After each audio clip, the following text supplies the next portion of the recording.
Hey everybody, this is Rydo and we're back to another recording of Hearthstone. Today is Friday, December 21st. We don't have too much to do here. Spectate a friend, and let's see if we can do that. To start off with, we'll just watch Tragic Master and hope he wins. As we always hope Tragic Master wins. And then we just have like a Spelunky quest, so we're gonna get 2 card packs on the Americas account, which that probably indicates to me that I should move really fast through the news today, because I think I have a decent amount of news actually today for some reason. First things first, I think we should mention that the Steam summer sale, not summer sale, winter sale is going on right now, and I made a video. It was a little bit of an awkward video. These sale videos, like, they become increasingly more specific to just me as I get to more and more games. I now have over 1,000 games. I got about 107, 110 games during the sale, which actually was less than my $300 budget. Now I am going to get the Sonic Humble Bundle, and I did buy Myst 3 and Myst 4 the week before, so those combined might put me slightly close to $260, $280 in games, which is still quite a lot though. Certainly I'm paying probably like 50 cents a game somehow, even though most of the games were not on sale for 50 cents. In fact, I'm recognizing more and more that the ones that are left on the list are getting closer to $5, minimum $2 per game, because I've filtered out a lot of the low cost but not that good level of quality games. 23 minutes ago, the end of the 2018 Steam wishlist cleanup number 21 aired on my channel. Games starting with S Part B. Now, I've already started work on a end of the year Steam follow list cleanup, because it's a pretty big list, and frankly I realized that because of the sale I needed to do the Steam follow list cleanup before the sale. I knew that December 20th was going to be the beginning of a sale, so there was no reason for me to specifically have not had that ready and done. But that's really just an example of me dropping the ball. Yeah, I should have made a special video before the winter sale. I could have even called it the pre-2018 Steam winter sale follow list cleanup, or something a little bit less wordy than that. But because there very possibly are some games that should have been in consideration and should have been on the wish list before the sale happened that weren't. I doubt it really would have changed anything though for me, because most of the games I'm buying are still some pretty old ones.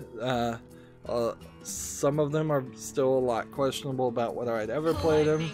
A lot of them are games that I do want to cover, but they're hardly guaranteed to be played in 2019. That's where a lot of this just boils down to, hey, if I wasn't a YouTuber trying to grow a collection of games, the justification of buying 100 games as an average video game player doesn't make a lot of sense at all. I mean, it's a pretty impossible to justify idea.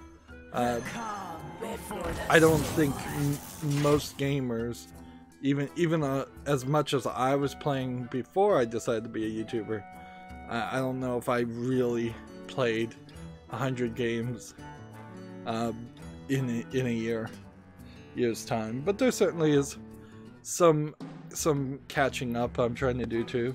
There also Tragic Masters on the chat says, "Hey Rydo, smiley face. Hi Tragic." There's some purchasing out of fear. Like you can't buy the final season of The Walking Dead on Steam at all right now, and news will come up and we'll talk about it, where apparently, at least apparently, the final season of Steam is going to only be available through the Epic Store. So I don't know if that's going to be a timed exclusive or what. I don't think they know right now. Honestly, I'm not 100% sure that the Epic Store will be still running and being successful by the time the final chapters of The Walking Dead final season comes out. But I did want to get the other couple Telltale games. I spent some extra money buying a lot of LucasArts games that just showed up on Steam suspiciously right after Telltale went bankrupt. So I feel like we'll never really know, but it kind of felt like maybe Telltale being made up of previous employees of LucasArts, at some point they had some kind of option or right of first refusal to publish some of those games, and as soon as Telltale went bankrupt, Disney could just put them out directly on the Steam. And so the Indiana Jones, Zack McCracken, Maniac Mansion, each of these games about $2 when they really should have been about 50 cents, but they are somewhat recognizable of the Scum point-and-click adventure games, and so I went high on that. The two missing Monkey Island games, like Monkey Island 3 and 4, I went for that. It was just cheaper in the long run to buy a bundle of, I think, Eidos games, old Eidos anthology games. So that got me like Deus Ex Mankind Divided, I think, and Kane and Lynch stuff maybe, and several like older games that would have been AAA games or tried to be AAA games when they first came out. And like that was the big bundle. I could have bought some more Nancy Drew books, but I haven't really made any progress on that, so I decided not to. Unlike previous sales, let's see. Tragic Master, you caught me playing a gift-giving Shudderwalk Wintervale deck. Smiley face is what he said. Okay. So I don't know if that means that he's going to not be able to win. It looks like he could win. In previous summer sales and winter sales, which really, even though Steam has an ever-increasing number of sales, like four or five a year, the summer and winter sales are the only ones that give trading cards, and that's really probably the only ones that are worth doing for the moment. Although there is, Valve News Network is questioning and saying that there's some rumors about flash sales coming back. If flash sales actually did come back, then there would actually be good deals. I could see with the increasing competition that is starting to happen for Steam, that flash sales might be a cheap and easy way to bring people back to the platform. But yeah, usually when I'm shopping on one of these sales, I get the list up to like $600 worth of games, and then I pull it back down and I start making the tough decisions and going, okay, first pass got it to 600, let's do a second pass, get it down to 300. This time I don't think it went over $320. Like, we're in some weird positions, certainly. And a lot of the games that are 6 months or a year or even 2 years old still weren't really discounted. So you have a lot of games that weren't discounted at all. You have a lot of games that are on my wish list that are like $15, and $15 is not a ridiculous amount of price to pay, but often it's like Hellblade: Senua's Sacrifice, I believe, was $15, and that's not a bad amount to pay for Hellblade: Senua's Sacrifice. It's just a little too much when you have so many other games that are selling for $2. So yeah, I didn't even consider a lot of the more expensive ones. Tragic Master says, good luck with the pack, thank you. I'm not going to open the pack right now though, because we happen to have this other dungeon run bosses. So we just need to go do the dungeon run. And then I don't even know what we're doing at that point.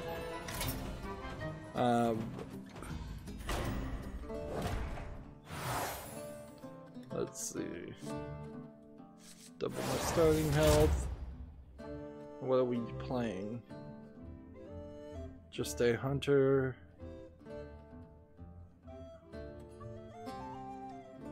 There we go. Yeah.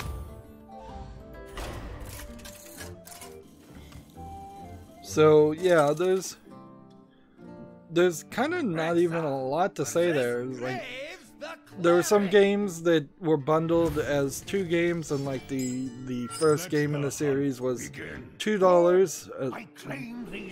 A lot of them are. A lot of them were very, very much $2 instead of 50 cents. What else is there to really even say? Yeah, so like some of the bundles had games that were $8 for the sequel, but $2 for the original, and you still end up paying $10 for both games, which is slightly not what I'm trying to do if I'm trying to save money. So I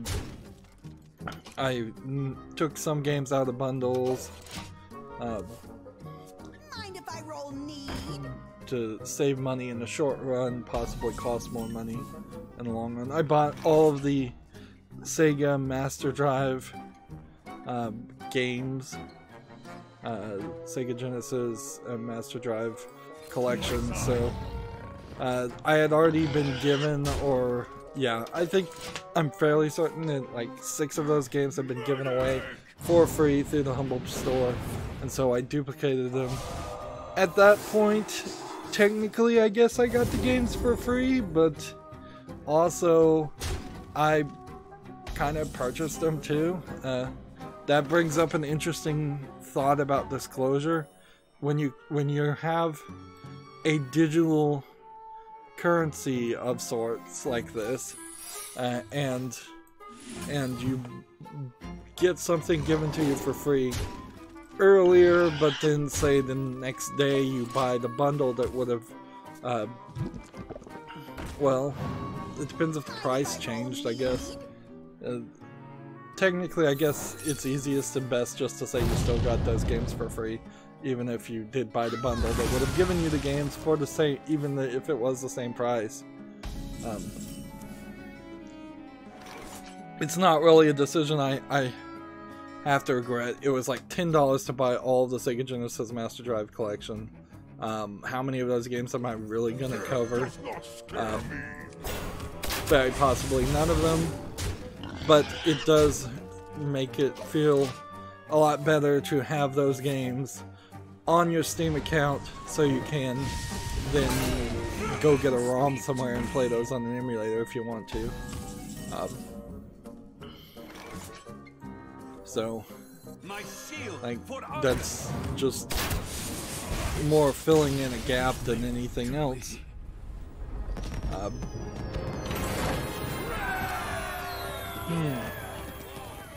There is kind of a decisive lack of enthusiasm for the games I bought.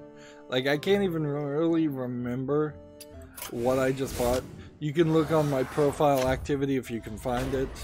I looked at it and it lists everything, but right now I'm because I was shopping all of yesterday, I wasn't recording Borderlands 2. Because I'm not recording Borderlands 2, I'm not making any new footage. I can't play a new game until I finish some of the old games, so there's a lot of stuff there. Like just a lot of awkwardness continuing down and committing to a path when there's so many games already.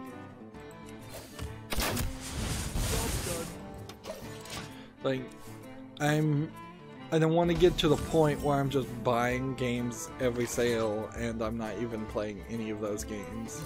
Does not scare me. There's still a few games I could have put and purchased, but I probably should have.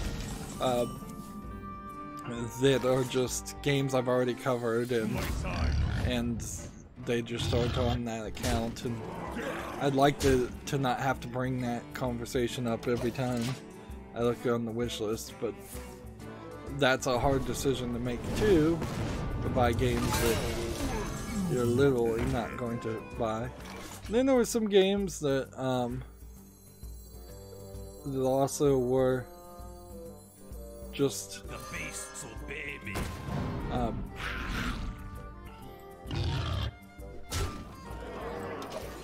Like, some of the games are getting updates and there's some research that needs to be done. Like, I know the Stanley Parables is an example of that, where I'm not sure if the new update to the Stanley Parable in any way is going to be related to the let's see, to the release as it is, or are you gonna have to buy a whole new version, or are people who own the Stanley Parable going to get that as a free update? And so it might be the wrong decision to buy some games if you know an update is coming out. Let's see. Silence and destroy all enemy minions. Summon 7 boom bombs. Wish I knew what a boom bomb is, but I'm gonna take this because I don't think I've ever played that card before. And see, I only need like one more victory, and then we're done. The other part of the Steam winter sale is the trading cards, and apparently I have not been selling the extra trading cards that I had for badges that were at their max level of 5, except for winter sales and special sale badges. Regular game badges only go up to level 5, and so I actually have a lot of cards I could sell. Also, it turns out that maybe I'm finally starting to understand how you make a little bit of money on this, is if you turn a lot of these into dust. So a lot of the trading cards and well, if I'm gonna win, I'm gonna have to be real careful here. Yeah, a lot of the things you turn into gems, not dust, but it's basically the same idea. It's a third currency designed to confuse the issue. Like, you'll have an item that sells for like 3 cents, which will give you 1 penny because of the fees that Valve and the developer of the game that that item is from works with. I must protect the sanctum. So Job done. there's a point there where, let's see. Let's just hope this works.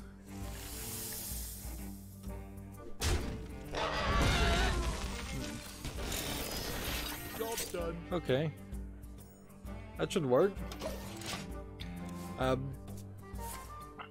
So apparently, sacks 1,000 gems, which I guess would be the equivalent of $1 usually. They seem to that those sacks of 1,000 gems seems to on occasion sell for like $4.50. So there's a level here Stone. where it seems kind of obvious that you can actually make some decent money. Desecrate this place. Yeah, why didn't I do this a while ago? That was dumb.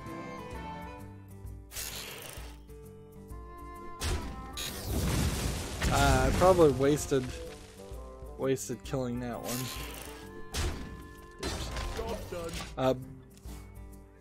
So it's sometimes better to sell things, but it seems like more often than not, it's better to not sell things and instead turn them into gems, and then use those gems to make sacks of gems and sell the sacks of gems.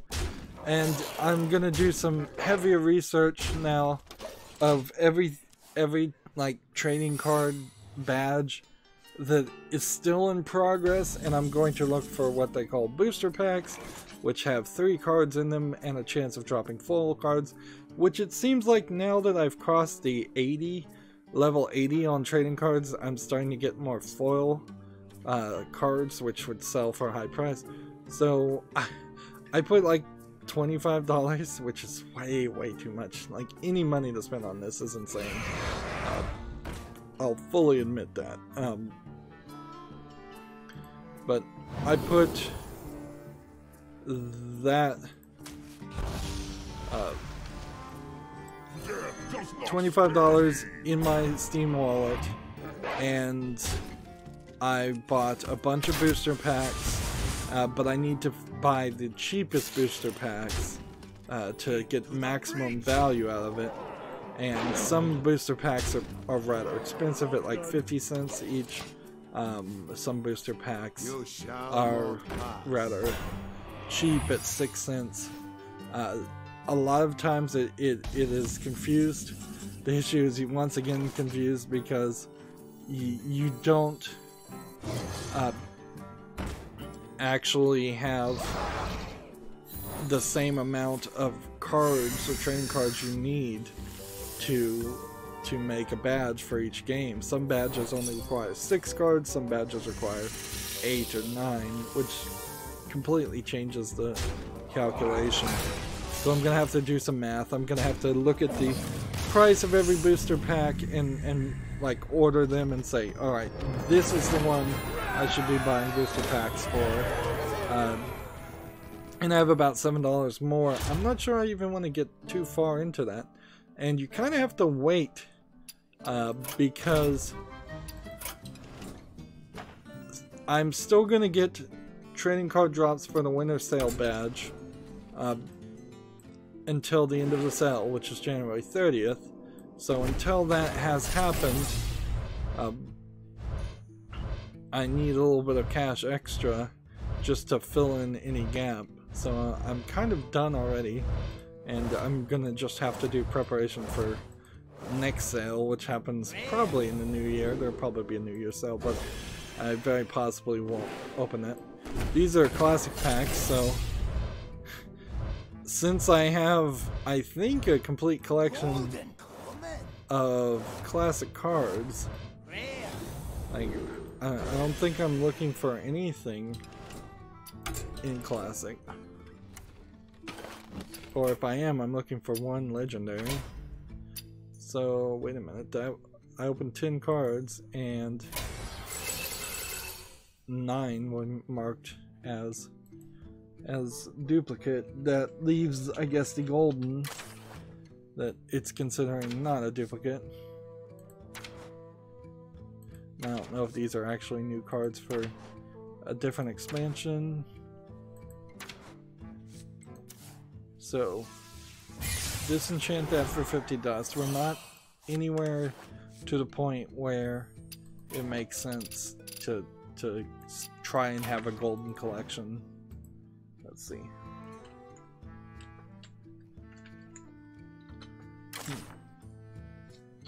Yeah, we are waiting for this is the only card. I think this is a new card that was added to Classic 2. It would cost 800 dust to get 2 of those. And that's all I'm missing as far as Classic cards. And we're kind of giving up on Boomsday, Witchwood, Kobolds, Frozen Throne, and Guru. And once we have a complete collection here, then it's really just going to be a matter of starting to think about trying to have a complete collection here or on the next expansion. So it's either going to be Rumble or it's going to be the next expansion that that we'll try to have that as a complete collection as our goal, and then continue that process, which I think is somewhat doable. We're in a kind of weird position here. We've got nothing to do, so let's see. Zoo Warlock was winning. Let's play a little ranked Zoo Warlock and do a little bit, and then we'll just switch over to the next account. Gul'dan versus Rexxar. Continuing with the Steam sale, which I'm spending a lot of time on talking about, there is a daily kind of advent calendar happening that's only like 7 days for, it's one for each day of the sale. And so you can go back and click on the windows, the doors that you haven't clicked up until this point, but you click on it every day. You seem to get what seems like a kind of wide selection of, or at least a potentially wide selection of items. One of which seems to be items that you can consume and use as a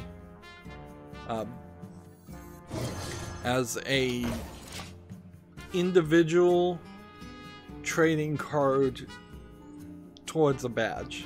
So usually on badges you have to have one of each trading card, whether it's 6, whether it's 8. And there is this winter knickknack, and it's named Winter 2018 Knickknack badge, so it's actually hidden pretty horribly. I could not find it for the longest time.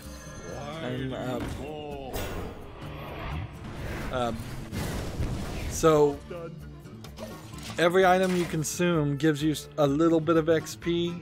It doesn't seem like it's a great amount of XP, but otherwise you're just going to have these items that you can't use for anything else, so you might as well at that point consume them.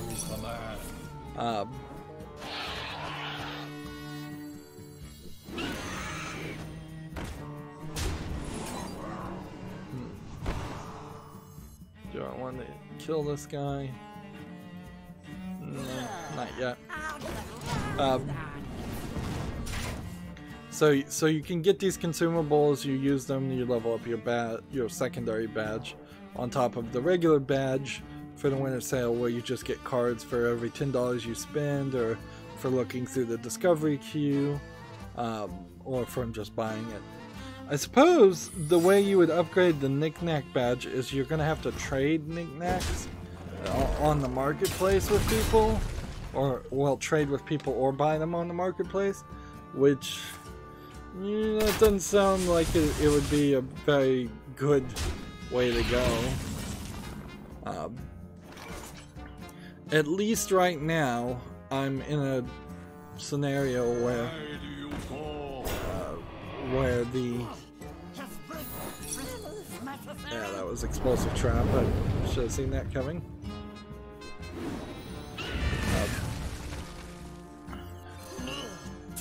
Yeah, right now I'm in a scenario where most of the badges progress that I'm making is through buying actual games, but it certainly would and could get down to the point where I'm not even buying games and getting trading cards and working on progress store badges. I'm just straight up buying trading cards. Ideally, like, it would be nice if there actually was a way to make some profit out of this. I don't know if there really is. It would be really, really nice with YouTube not paying anything.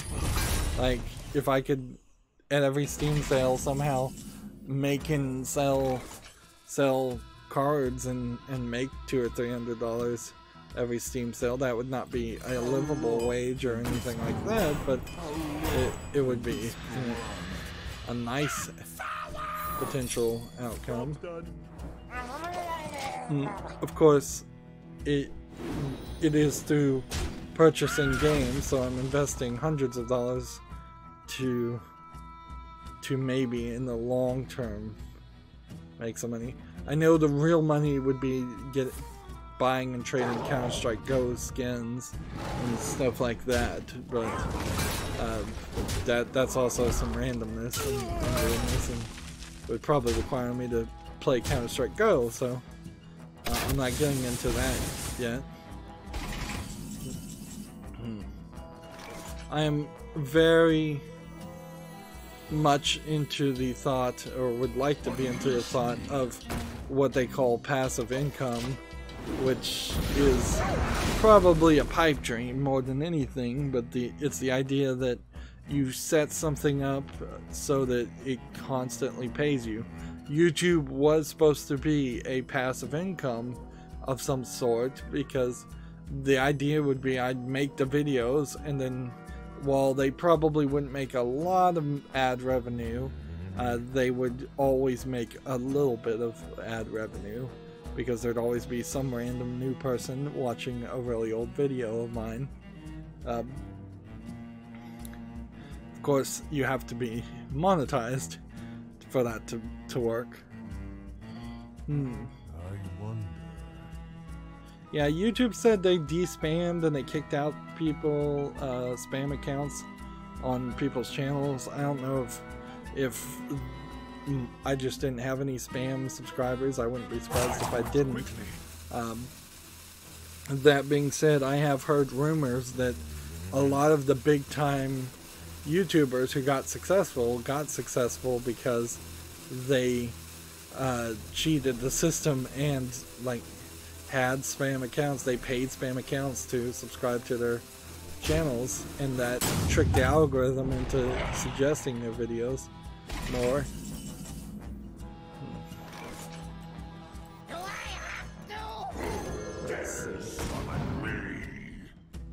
Your soul is mine. I feel like we have to do this, and then we have to do this, and I still think that's not good enough. So let's draw a card and die anyways.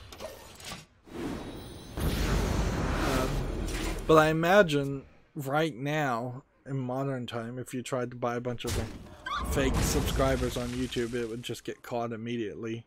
I imagine that's something that, if it did ever actually happen, would have happened 5-10 years ago when YouTube was just starting.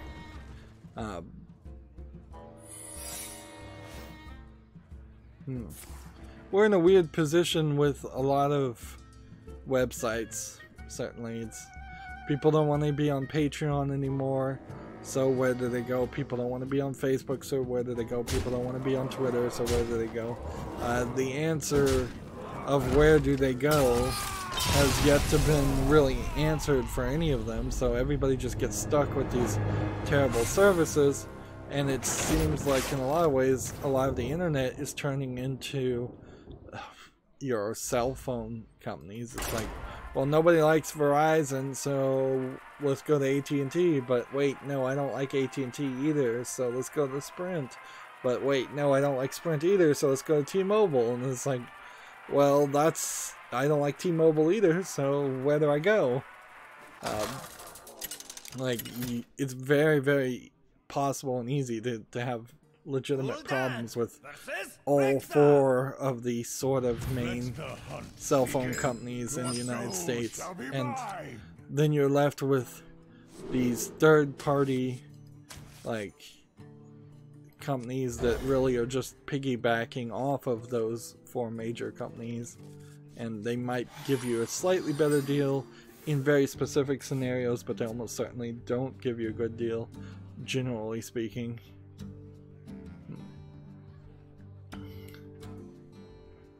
I guess, usually I say this earlier in a stream, but I guess at this point, we are just gonna have to rush through the news, and I am probably going to do, I'm not gonna, I guess, guarantee it, but I'm gonna think about doing a secondary video today, a secondary stream to do the Steam follow list cleanup, because I've got all those pages open now and I want to just close them. So we should probably just rush through this and move forward. As you command. I guess anytime I play a hunter, I need to recognize what's gonna happen there and not mess up as much. So we've got this game on Steam called Jailbreak Lockdown, which looks like it's a low effort Prison Architect clone. Well, at least looks like it from that screenshot. There's nothing here that really looks interesting. From Hi, I'm Alec Games, $4.24 discounted. Yep, nothing here looks particularly new or unique. Feast of Winterveil. Why did I do that? This is just another explosive trap.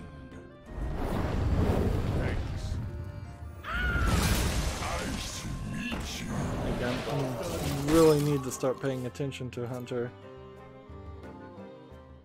Let's see, we have a game on Steam called Beasts of Bermuda. Let's see, dinosaurs apparently. This doesn't look bad. I guess this is the Bermuda Triangle. I guess there's a certain logic to making a dinosaur game. This is early access, so I'll put it on the follow list. Happy Feast of Winterveil. Let's go ahead and squelch this guy. And freeze this guy. Play this. Draw. And end the turn. So, Beast of Bermuda is early access for $19.99.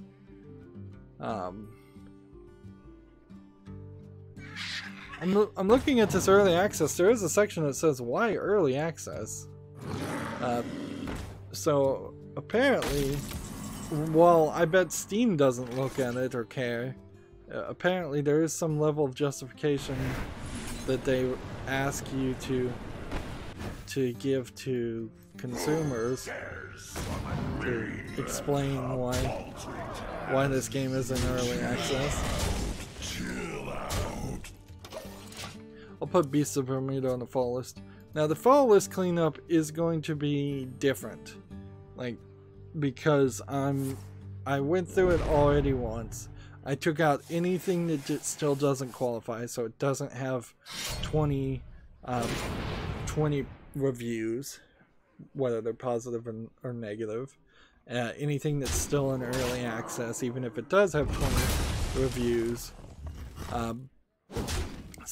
But even at that, and that was a lot of extra work that I did off screen, there's a pretty considerable amount of games to look at and say, hey, does this I need to make a decision at this point. Does this get promoted to the follow list, or do I decide I don't want to play this? So it won't be, I won't be able to cop out at all. I'll have to make the decision there and then. So it will be a probably longer experience. I thought Warlock was winning. What was winning if it wasn't Warlock? I swear it was Warlock that was getting a nice win streak. I played terribly there. Hearthstone tweeted out a crosswords puzzle. Like, I don't know particularly why. I imagine it is Hearthstone related crosswords puzzle. It's a picture. But it is, in my mind, pretty confusing as to why anybody in Activision Blizzard would spend the time to make a crosswords puzzle and make it fancy. Like, that just speaks to me of people in the working on Hearthstone that are no longer interested at working on Hearthstone. Which, you know, the whole thing about Hearthstone at this point is kind of up in the air and questionable, as they're drastically trying to make like meta changing shifts because their latest update didn't make the shifts that they, I guess, hoped it would have, and so they're putting out nerfs earlier than usual.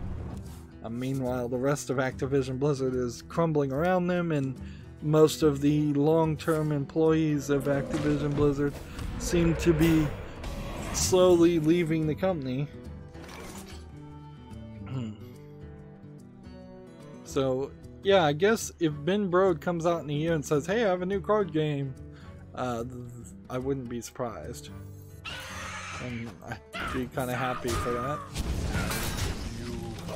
Not that I even am certain that Ben Brode was a major factor on making Hearthstone popular, which honestly that's about as much as I can say as far as Hearthstone. I don't know if it's particularly a great card game. It's just a popular card game, and popularity wins everything else.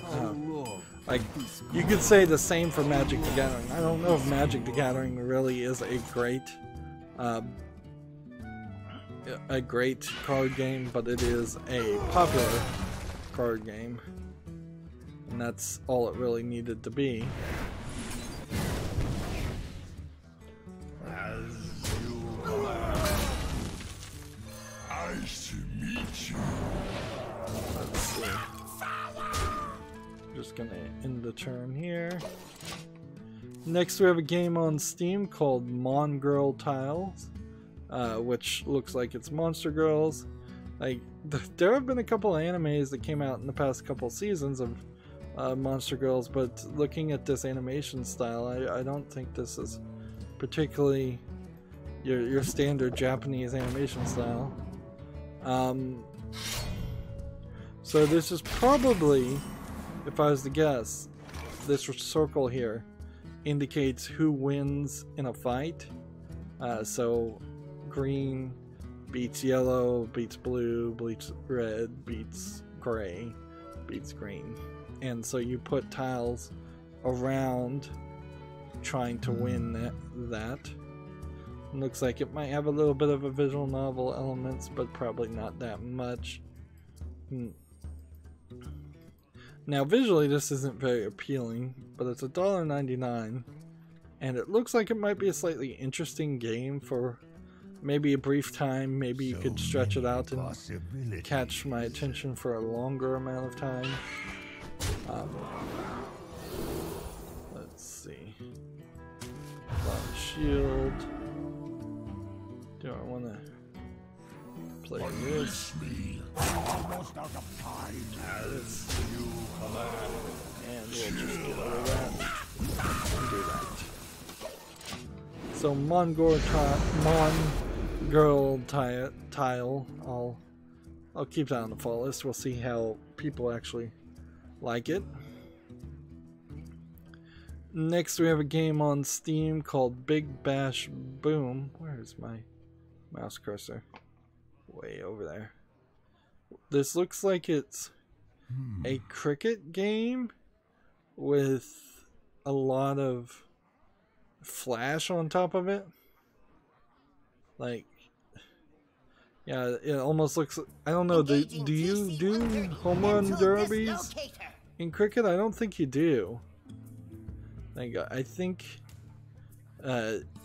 you don't get home runs in cricket. I think if you knock it too far out of the field, it becomes an out. Like, a lot of flash here.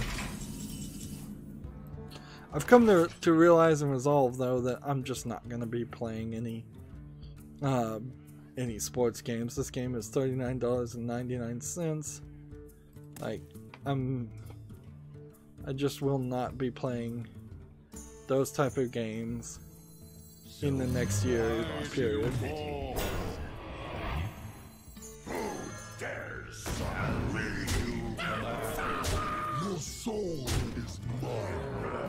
I guess I could have done damage to this guy and that would have killed him. Instead of gotten rid of the divine shield. So I'm not gonna put Big Bash Boom on the fall list. Let's see. Next, we have a game on Steam called Close Your Eyes Anniversary Remake. This is tagged sexual content. This looks like an RPG Maker horror game. It looks like it's something here. Like, I don't know if I really want to play things like this. This is early access for $4.49. Let's see what this developer has made otherwise. Because if, like, Close Your Eyes 2 is coming out in 2019. Let's see. Found horror game 11.exe. Please love my computer game. Yeah, these are all troll games. And Close Your Eyes 1 came out in 2015, so you're talking an anniversary remake of 3 years. And that was a free-to-play game. So, yeah, this certainly was trying a lot of tricks there to make it look like this is some nichely beloved like game that lots of people played and loved, but in actuality it isn't that at all. It's just a low effort troll RPG Maker game.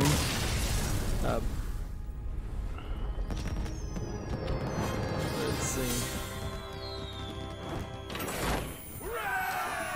Well, that's a victory, so let's stick with this until we lose. Gamasutra has an article.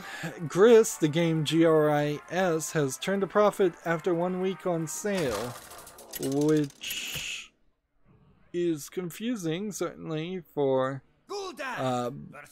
every other game developer who wouldn't have turned a profit 1 week out of the sale. I am your nightmare. The only way I could see that that's really the case is, since Gris was all digital distribution, I'm fairly certain, is there must have been no pay involved for the development of Gris whatsoever. Or there must have been some major funding that didn't have to be paid back. Like, because that means to turn a profit after 1 week of sale means you have to have somehow paid whoever developed the game or not paid whoever developed the game for this entire time. You would have had to somehow paid for all the electricity, computer, software, licenses on the software. Gris is this hand-painted animation style that looks amazing, and I definitely want to play Gris at some point, although it is also one of these niche titles that would be just as easily played 5 years from now as today, and still, I think, be pretty culturally relevant.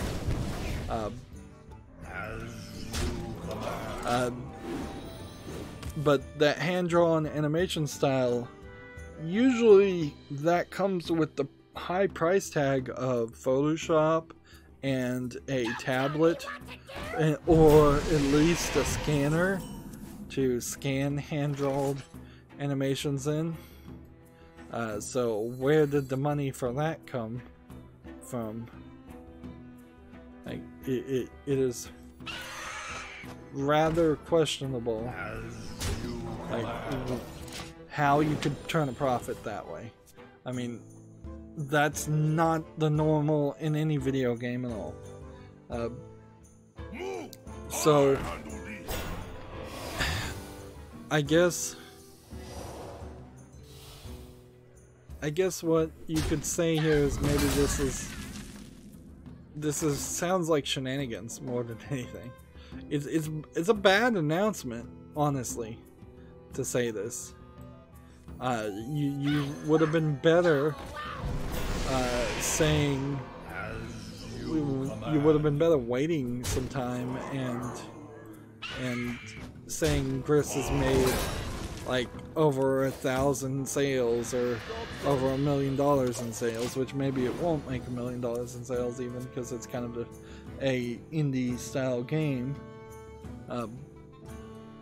To come out a week later and say it's already turned a profit is probably to a message to investors more than anything else. Who dares summon me? So yeah, that just sounds wrong. If you'd said 1 month's worth of sales, you'd already turned a profit, that'd be more reasonable.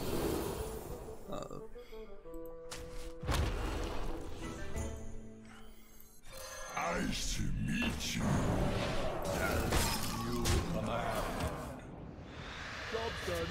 Do this. Moving on, GameIndustry.biz has an article: global spending on mobile expected to pass $76 billion in 2018. This is according to App Annie. App Annie also has released its own ranking of the top apps by download, encompassing both iOS and Google Play games. So the top 10 apps are Helix Jump from Voodoo, Subway Surfers from Cybo Games, PUBG Mobile from Bluehole, Free Fire from Garenia, Love Balls from Lion Studios, Rise Up from Sirkin Ozyalmaz, Candy Crush Saga from King, Happy Glass from Lion Studios, Sniper 3D Assassin from Fun Games for Free, and Kick the Buddy from Playgendary. That's supposed to be like Legendary and Play merged together. Compare that to the highest grossing apps on both mobile platforming. Like, that was 10 games. None of those sounded much like games, and I'm gonna mention that none of them sound like they're kind of Asian market style games. Like, none of those sounded like Korean style mobile games or Japanese games or Chinese style mobile games or anything like that. These all sound very, very Western and just kind of generic. Which I've been saying this for a couple of weeks now. Like, the mobile field for games is terrible. But they have a list here of the top 10 highest grossing games, and the first is Fate/Grand Order, part of the Fate anime series from Aniplex. So that's why I wanted to mention that. Next, we have Honor of Kings from Tencent, the Chinese company. You have Monster Strike from Mixi, which I'm fairly certain is an Asian country. Candy Crush Saga from King holds the 4th place, which everybody knows Candy Crush Saga at this point is full of microtransactions and terrible business models to screw people out of money. I guess maybe all of these are, is the message to take away from this. Next we have a game called Lineage M from NCSoft, which is a Japanese company, I'm fairly certain. Next we have Fantasy Westward Journey from NetEase, which I believe is a Chinese company. Next we have Pokemon Go from Niantic, and honestly, if you'd asked me before all this which game had made the most amount of money or the most downloads, I would have said, well, it's gotta be Pokemon Go. Everybody's playing Pokemon Go. But no, that's not the case. Next we have Dragon Ball Z Dokkan, D-O-K-K-A-N, Battle, from Bandai Namco, another Japanese company. And then we have Clash of Clans, and the game I play, Clash Royale, both from Supercell. Or Supercell. A pretty drastically different list of mobile games there, too. Like, the ones that make money are actual games. Like, Clash Royale isn't too much of a game, but it's still pretty much a game. It's got a lot of different modes. I'm able to log into it every 2 or 3 hours obsessively and find something new to do, or to at least keep an eye on.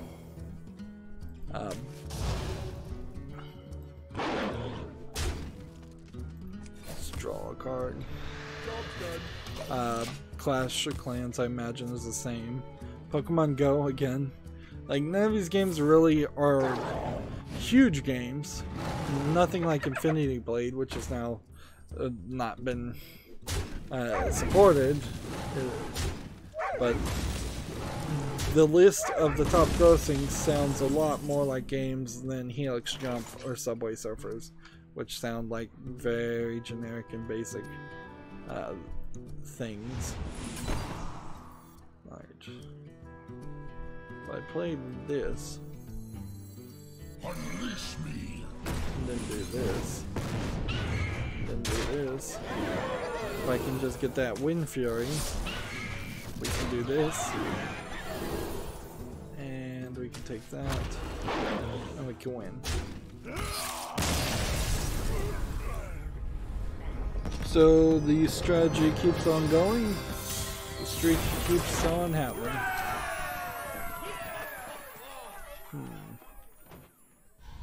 And I guess at this point I am just trying to make Hearthstone videos be like 2 hours long. That's where this is really going. Speaking of games that aren't games, we have Snake vs. Block Numbers, which seems like it's some kind of 2048. No, it's not 2048. It's literally just find the smallest number and avoid as many things as possible. Versus Anduin. This almost feels like it has half a thought in it, but it's not great.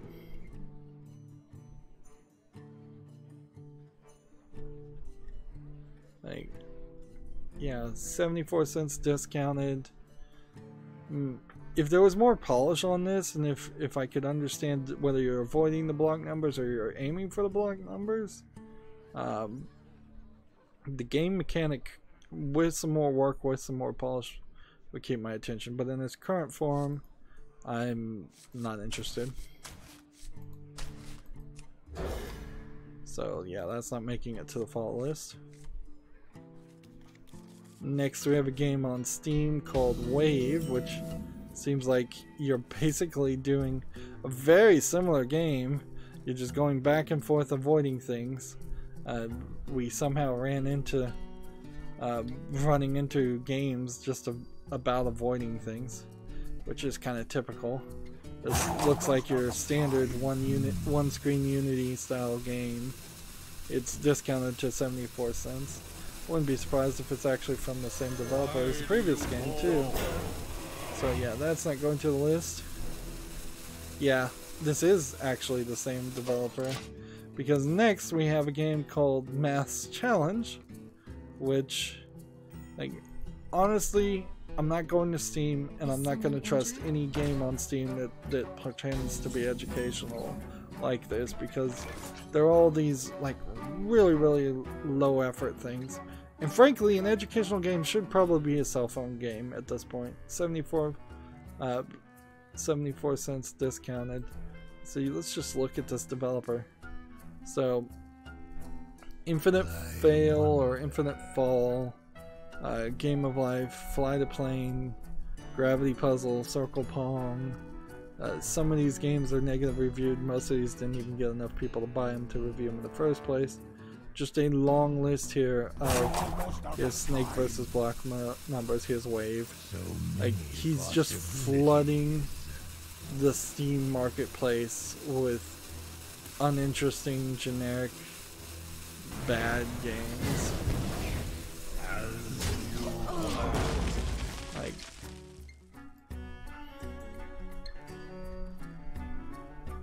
so next we have a game on Steam called Inclement, which I assume says it's a strategy city builder. It says a farm building strategy game. It just looks like some pixel graphics that easily could be asset flips, honestly. It doesn't look like there's like much of anything to do. Here's some indication of what I guess the actual gameplay is, and it seems like it's a Oregon Trail style game, selling and contracting things. Feels really basic and really boring. Discounted to 59 cents. And why release these games right now in the middle of the winter sale? I guess maybe there is some hope or thought that if a game is brand new, it might get pushed during the winter sale, but I can almost guarantee you that that is not the case. It's at probably 100% the opposite of that, where you are not highlighted at all as a new game because the Steam storefront is too busy highlighting better games and more interesting games. If I was going to release something around the winter sale, I would have released it at least a week before, so it could get some reviews on it and have some have a chance of getting some sales. Speaking of chances of getting sales, Jake Burkett, I think is his name, the creator of Regency, Solitaire, and then Shadowhand, I believe it was the second game. He was the one complaining about in October. He was one of the developers complaining loudly on Twitter about how sales went down a lot in October. He just kept on complaining about other things after that point, and felt like he was having just a depressive episode, and so I had to finally just mute him from Twitter. But I looked at Shadowhand as I was looking on my wish list, because Shadowhand is a game I do want to cover, and I'm not going to really hold it against the creator for being a little bit whiny about not getting sales, as long as they're not doing something that would get them like on the dirty devs list of Sid Alpha, or you know, as long as they're not DMCAing people or doing something illegal or immoral, being a little whiny is not a big issue.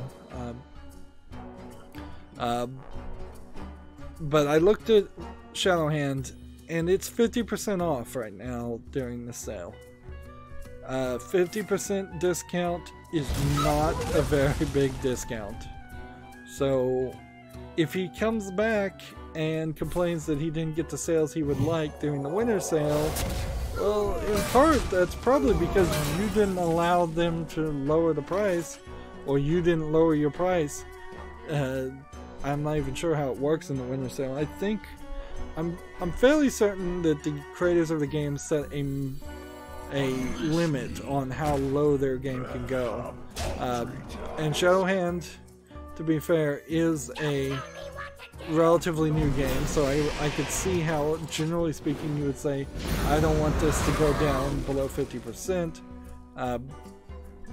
That being said, if it's not, it certainly was not in contention at all, because the way I shop is I sort my wish list through what is the lowest price and what is the deepest discount. And after about $5 for a game at the deepest discount, it really doesn't matter if it has a deep discount or not. At that point, I'm buying games that are pretty expensive at $5 each at that point. After the lowest price, I think I went through everything and just sorted, because I did want to consider to see if there was a potential, like, rather expensive game that would be worth it.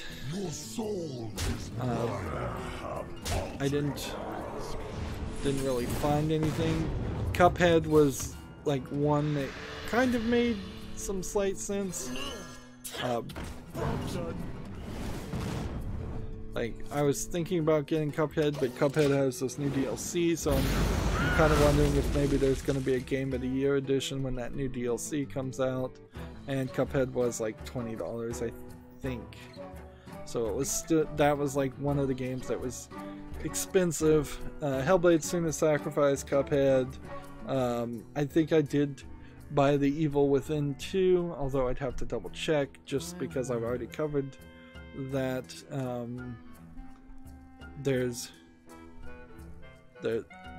There was some games, certainly.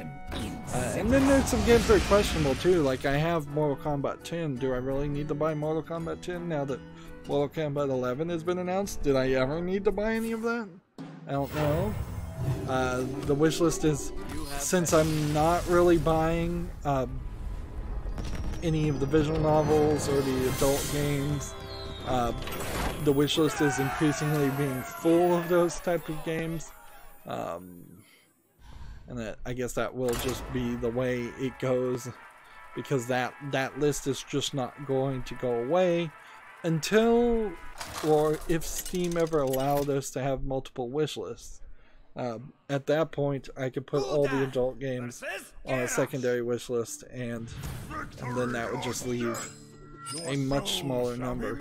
Like, I thought there was about 3,000 games on my wish list. Now it's down to 2,100. So either I did a lot more cleanup on the Steam wishlist cleanup than I thought I did, or I just bought a lot more games than I thought I did, which that doesn't make sense because I only bought like 100 games. So yeah, I probably removed about 800 games on the wishlist. And like Shadow of the Tomb Raider, another great example of a slightly too expensive game to really want to buy. Why do you fall? So I didn't really consider that. A lot of games came out in 2018 or even 2017 that are still a little too expensive for what they are. And we really haven't been seeing a lot of great discounts on Steam. If the flash sales start happening, I might start taking people up on those offers a lot more, try to save some money while collecting as much. Let's see. I'm gonna take this and play this. And then I'm going to end the turn.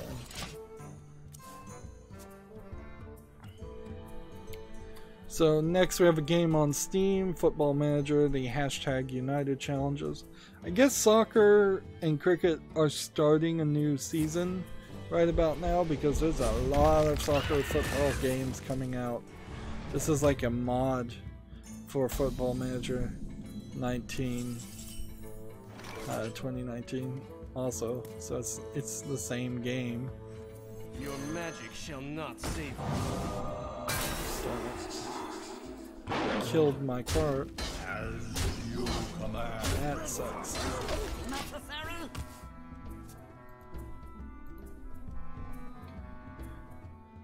Game of Citra has an article. Marvel Avengers Academy is shutting down at the end of 2018. An in-game announcement has revealed Marvel Avengers Academy is being shut down by the developer TinyCo at the end of 2018. Players will no longer be able to make purchases or download the title after the year ended, although the game will still be available for play for existing owners until February 4th, 2019.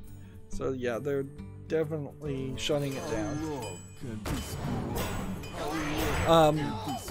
This might be, if I can speculate, part of Disney shifting things around with Marvel and their games and how they're licensing out their games in general.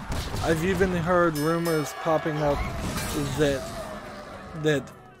they are even thinking about rebooting and resetting the Star Wars universe completely after Solo didn't make as much money as they would like. So, like, rumors like that probably are not to be believed, certainly, but, you know, Disney really needs to get Marvel to succeed on every field, not just the movies. And inherently, I think both Marvel and DC fail to succeed as comic book publishers, and that's a big issue in itself. Because I'm probably giving away all of my my DC comic trade paperbacks to a library. I was looking and seeing, like, what are the top 100 comic books just in general, just trying to see some lists like that, and the list is kind of pathetic. It really is. It's just things that I know of these comic book run series, and they're kind of good. Like The Killing Joke, for example. You know The Killing Joke is great. You know Watchmen is great. Like I do own Watchmen comic books, and I do think it's great. But nothing in these lists were amazingly surprising or different. So it seems like there's no new areas to travel or look as far as comic books go, particularly in DC and Marvel. There are more niche comics coming out and web comics around, but you have to really dig to find those. So yeah, like, I don't even know what's going on right now in the Marvel universe, comic book wise. It's probably not much, if I was to guess. Not anything that's super interesting. Let's do that. Do that. Do that.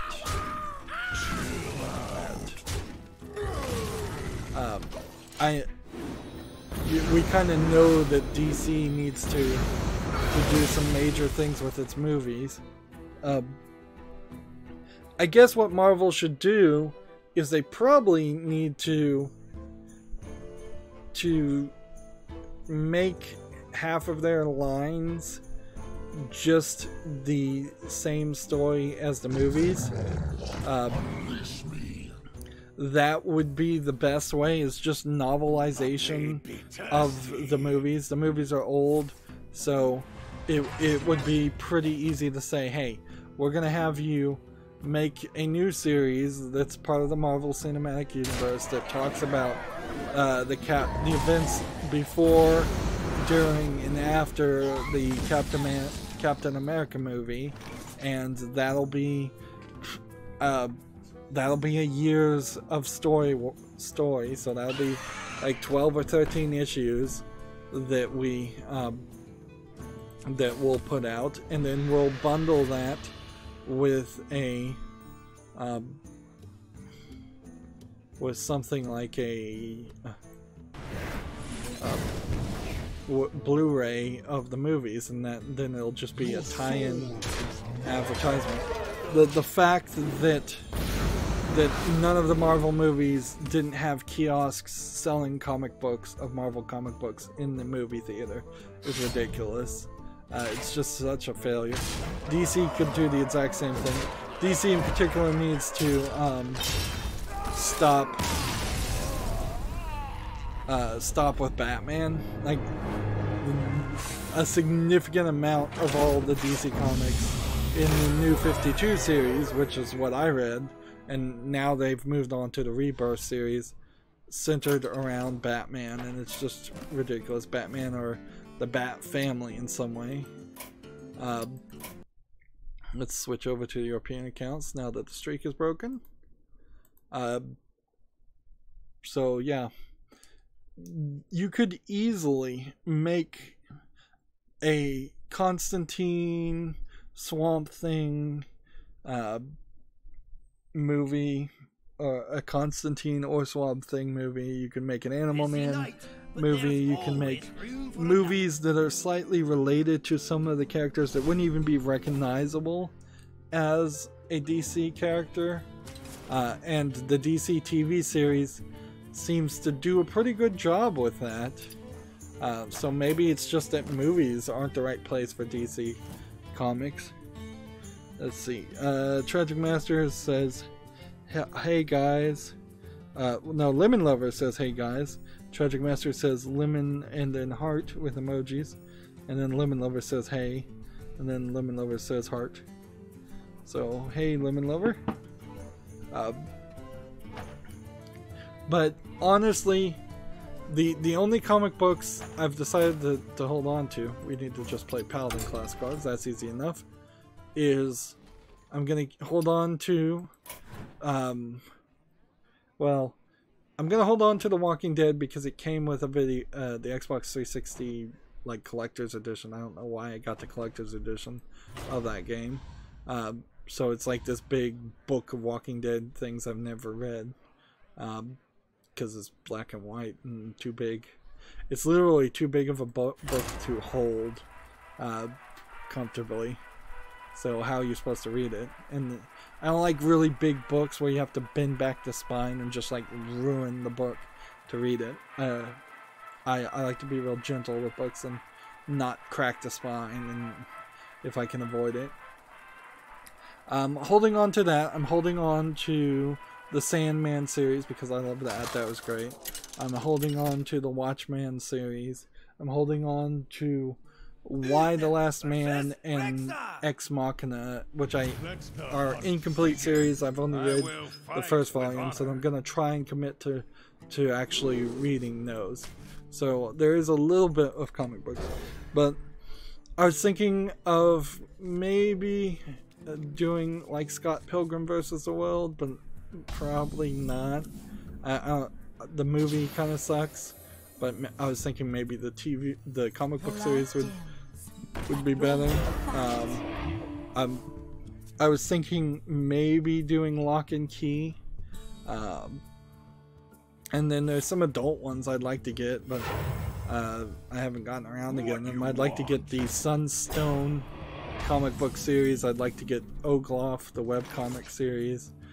There were definitely a lot of webcomics in my youth that I was following, but I'm not sure if they ever finished. And like, I'm fairly certain they didn't. I'm fairly certain like 100% of all the webcomics that I watched, I was following when I was like a teenager, eventually just fizzled out and never finished their story. And I can totally get why that would happen, because you just don't have any money coming in from something like that, or you're getting, at best, you're getting some pathetically low income from merchandise, or something like that, or ad revenue. Repent. Let's go ahead and kill this guy, so we can do that.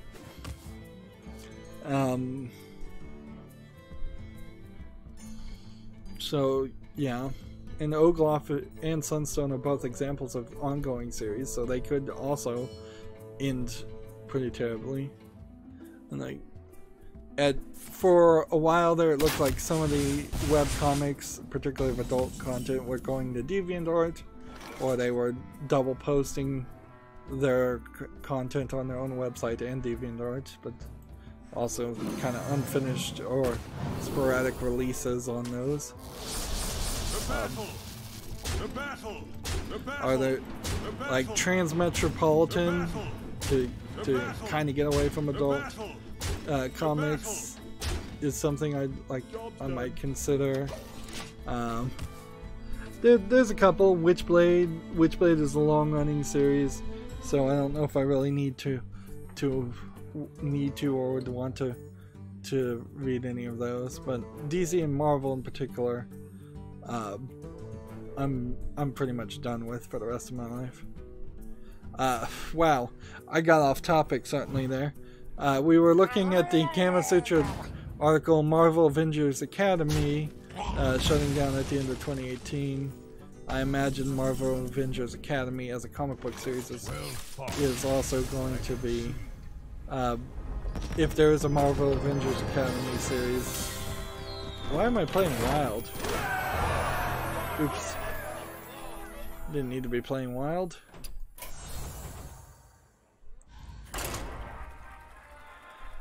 Like, I imagine that if there is a comic book series called Marvel Avengers Academy, it's probably being shut down or rebooted too.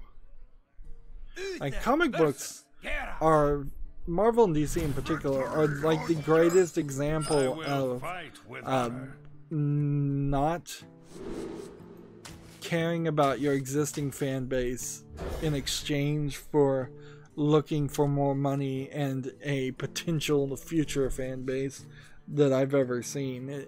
It's a dangerous path that you can see the likes of EA and Ubisoft going for too.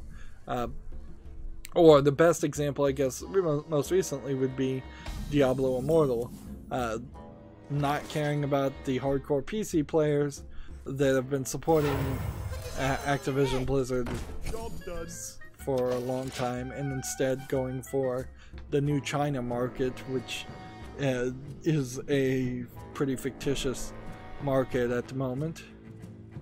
Let's see, this article though continues that TinyCo said they made the decision so it can, quote, focus on new and innovative games, although the news comes shortly after its parent company GM City was hit with layoffs. Reporting for duty. Reporting for duty. Speak your peace. Hey, catch! Let's see, GM City purchased TinyCo back in 2016 and has been in the headlines a lot recently after striking up a development partnership with Disney and opening a new studio in Canada. Interesting. So GM City opened up a new studio and then immediately laid off people. No more take candles. Let's see. What a bother. That and that. Although the company has been expanding and signing new deals, it also laid off an unknown number of staff at the start of December, citing a need to reallocate resources to better support their goals. So it seems like they're all over the place.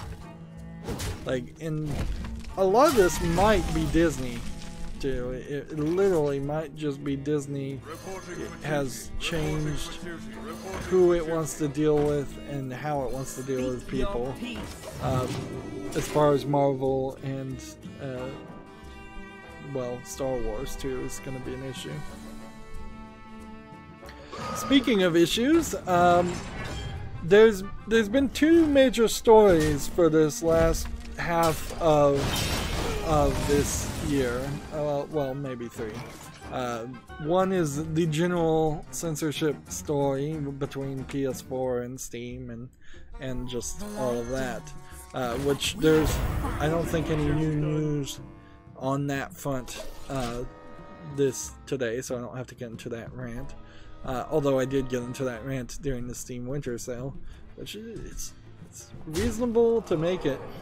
Still, like, I always wonder if I'm just coming off as a creepy old perv when I defend some of these games that I personally may find creepy. Probably do, but I mean, it's still the right thing to do. If you support free speech, you have to support disgusting speech. It is the only way that free speech survives. The other story, though, is a GameIndustry.biz story. Update on this story. The other story has been China's fight against myopia, or just straight up censorship and freezing out any new games from being licensed for months and months and months at this point, and it making a lot of the game companies suffer quite a bit, including Tencent, who we would have thought was in bed heavily with the Chinese government, but apparently not heavy enough. The light protects me. Let's see if I do this. Nothing. Yeah. So yeah, no games have been reviewed at all, and then they created this new organization, was the last bit, this new panel to review games.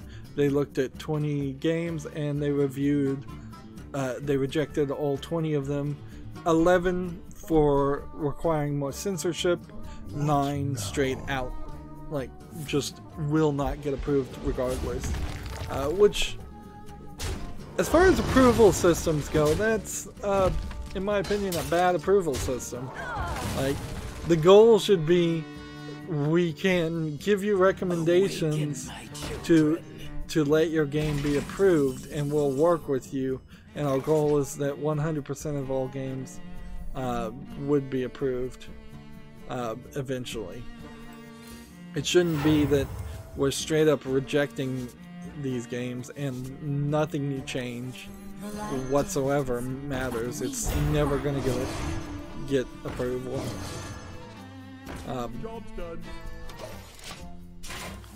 See, because I could see, let's say you didn't like in GTA, you didn't like the fact that there were guns, you didn't like the fact that you could do violent things with the cars, you didn't like that there was cussing, you didn't like that there was nudity and sex, which I imagine are in GTA 5, but I'm not sure. But it's possible that you could make a Chinese version of GTA and remove all the guns, remove all the violence, remove all the cussing, and still call it the same name, same game, but it could just be this incredibly heavily censored product. And wouldn't that, shouldn't that be enough to appease a censorship organization like that? Or is it the name itself that's the problem? What if you label it by a different name? Is it still a problem then?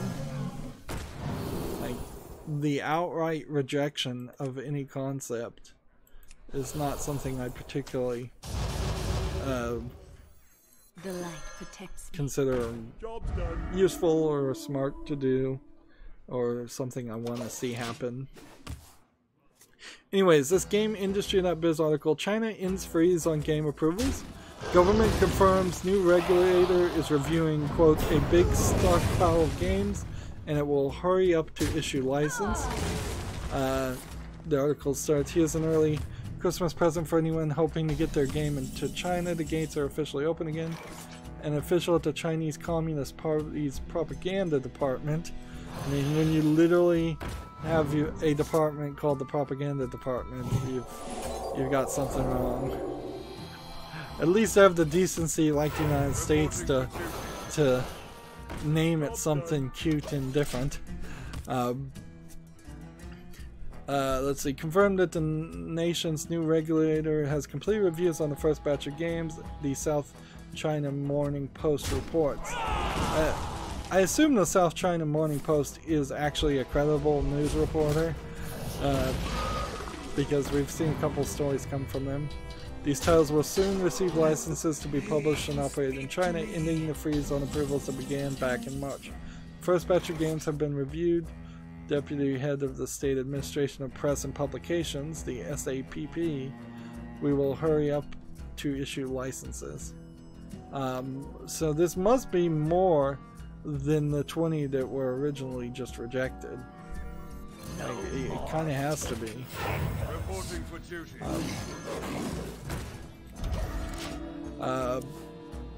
Quote, there was a big stockpile of games for review, so it takes a while. We will continue to work hard. We hope everyone can be patient. Yeah, and every day a game is not out that you had planned to have out is costing those companies money in share prices and just expenses of keeping employees employed. The article continues, the SAPP was formed earlier this year as part of a restructure of key government departments and took over responsibility for game approvals from the now dismantled State Administration of Radio, Film and Television. The approval process remained on hold while the transition continued, and this has significantly impacted the growth of the Chinese game markets, the largest in the world. Is it really the largest in the world, or is it potentially the largest in the world? Because, like, it's so unstable. I don't think you can just call it the largest in the world without an asterisk.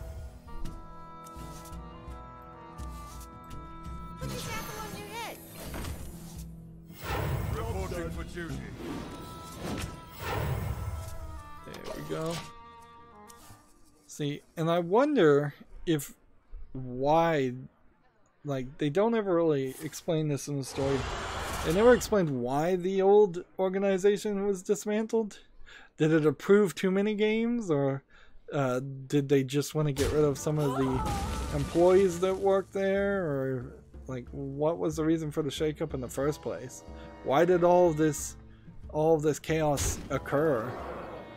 Let's see. China is also, the story continues, China also recently formed an online games ethics committee to combat concerns over everything from addiction to monetization. And then there's an update. Reports are emerging that Chinese games firms have seen their shares rise on the back of the news of game approvals have resumed. Seeking Alpha reported Tencent's shares have risen as much as 4.6%, while the site later added that NetEase shares rose by 6.9%.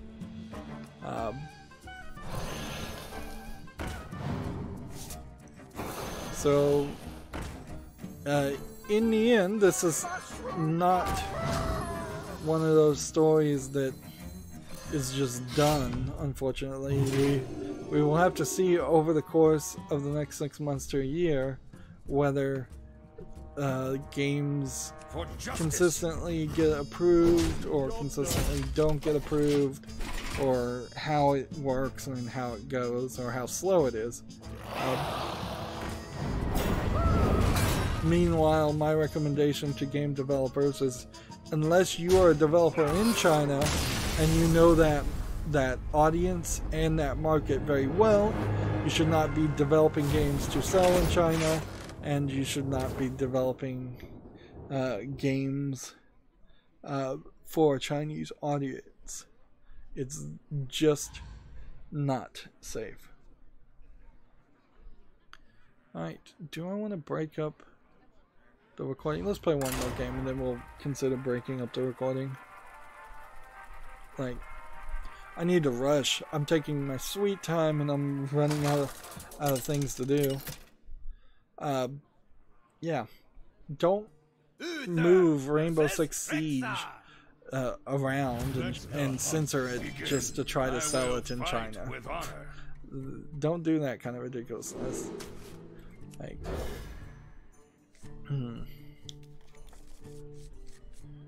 let's see. I guess we're slightly lucky that the Japanese and the Chinese have a pretty deservedly contentious relationship, and so they don't really like each other that much, and a lot of that is literally the Japanese fault. Most of it is, so, or some of it is at least, but because that is the case, we can at least look towards Japanese games to not pander so much to the Chinese market, but then the counterpart of this, they will pander to a Japanese market, which really hurts the US and Western world games, which seem to pander to everything except for the US and Western world games that much.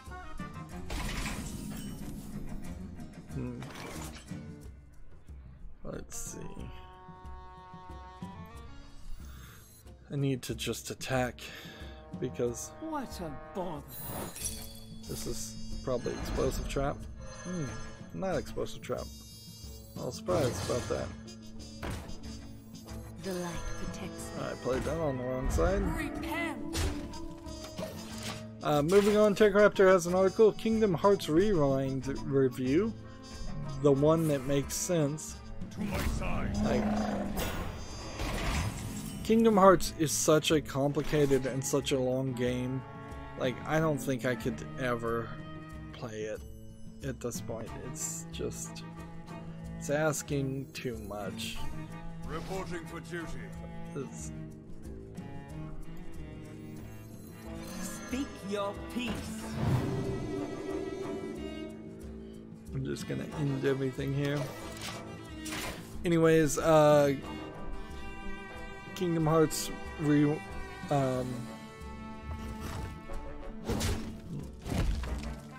apparently this is a maybe review of the original Kingdom Hearts game. They gave it an 8.8 great. The summary says Kingdom Hearts holds up better than I could have ever imagined. If you can get over some wonky moments, it's worth returning to it.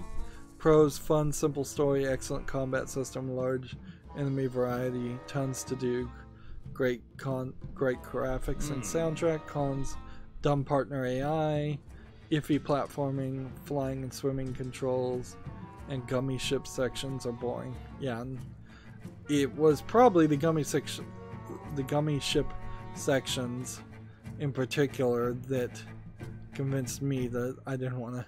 Let me think. Reporting for duty. I didn't want to go any further with Kingdom Hearts because I tried to play it. What a Definitely bother. tried to play To it. battle. Why did I do that? Why didn't I just use the Divine Shield? That was a dumb move. Not paying enough attention. I may fall asleep at this point. Alright, let's go through all these games. We have a game on Steam called The Secret Game 2, which looks like it's an early access low effort game, discounted for $1.19. And yeah, it just looks like an asset flip type game with just some random stuff. The Unknown Dev, let's see what else he's got. He's got nothing that's reviewed. Got nothing interesting there. Okay. Can I do this? So I'm putting all my hopes into Poisonous. Didn't work. There we go.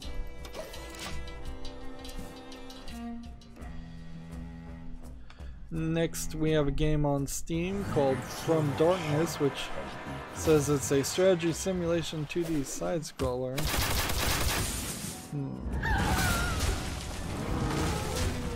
What is this really, though? Seems like you're this tiny little character with all kinds of things in front of you, so you're always going to be frustrated because you can't see yourself. Seems like maybe zombies follow you. Like I'm just seeing no gameplay mechanic here. Seems like you might have a base. This just looks horrible. It's just, why have all this junk in front of the camera? Well, it's $8.99, and then they say it's still in development, but it's not tagged as early access, which seems dishonest. Yeah, this is not a game that I'm interested in. Reporting for duty. Job done. My turn.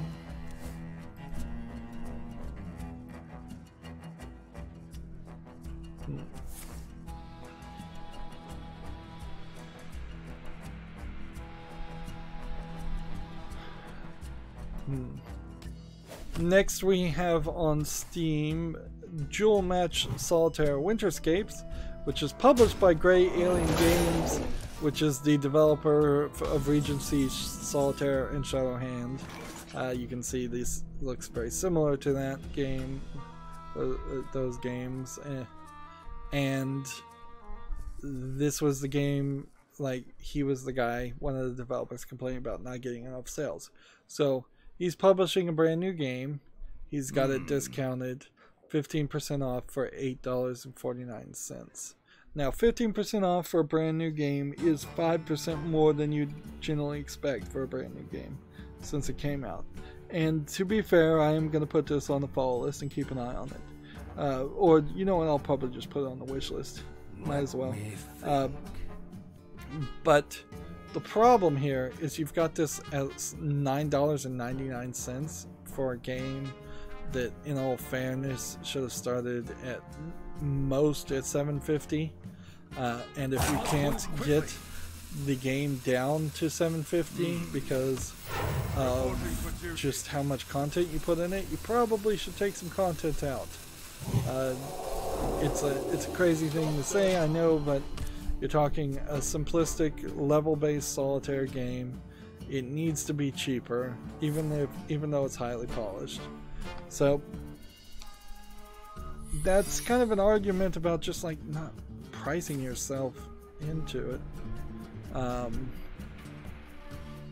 And there's right now are no relevant or recommended games showing up on this page at all. I didn't know Steam wouldn't do that. Interesting.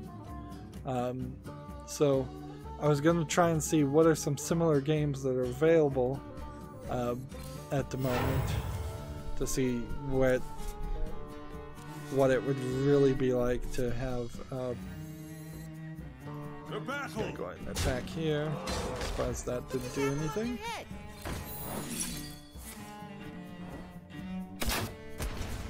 Sniped. Reporting for duty.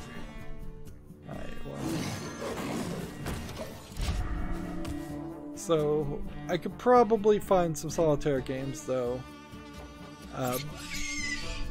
that are very close to 50 cents, if not maybe $2 for a good one, compared to $8.50 for this one.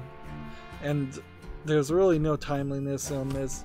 Like, yes, it's a winter styled game, so this probably is the time to sell it, but honestly, if this was on sale 2 months from now, it's still as easily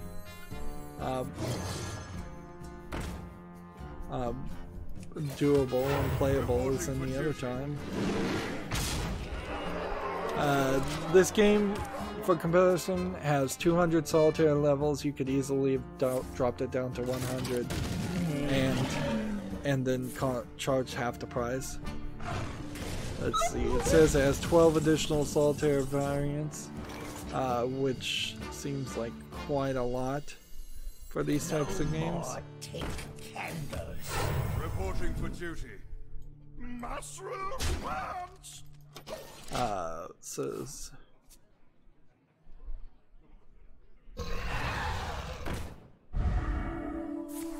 Says it has 3 different play modes and a beautiful soundtrack. This soundtrack you'd have to have 3 different play modes. I don't know so much.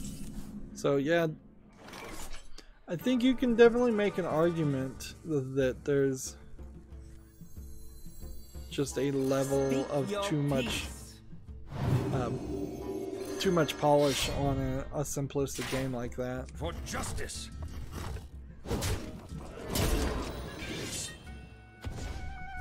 There we go. To battle!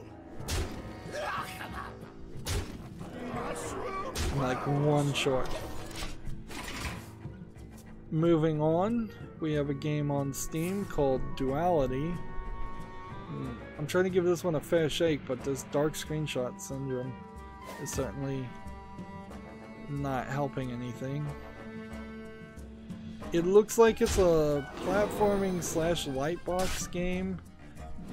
It seems like it just does not quite have enough polish to look good. Like, it feels like if you were doing this exact same room, but it was just white walls, brightly lit white walls everywhere, that would look a lot better than what I'm seeing. There's already a couple of lightbox puzzle games that I've got on my wish list. I'm willing to miss out on this one, like, and if this turns out to be a great game, I'm hoping somebody will tell me. But it just doesn't look good enough to even make it to a follow list. Put this apple on your head. Reporting for duty. There we go.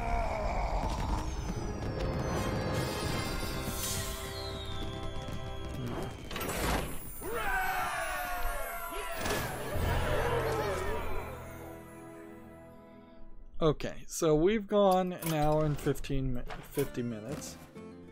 We've done everything on this account. We could try to continue playing, but I don't think... Like, we could try the Warlock, and we may come back and do the Warlock and play some ranked and see if we can get up to rank 18. I still don't feel like I'm really gonna ever play enough to get up higher than rank 18. Splitting it between 3 different accounts just causes that to happen. Anyways, that's going to be it for this recording. We'll do one more. As always, I ask you to like, share, subscribe, comment, and watch every second of my videos. If you want to friend or follow me on any social media sites, there's a whole bunch of links down below in the description box. And if you want to support me even further, you can friend me on Steam right now while there's a sale, and gift me a gift card, or gift me a game off my wish list, or just gift me a game you'd like to see me cover. Or you can support me through Patreon. Thank you for watching. Have a good evening.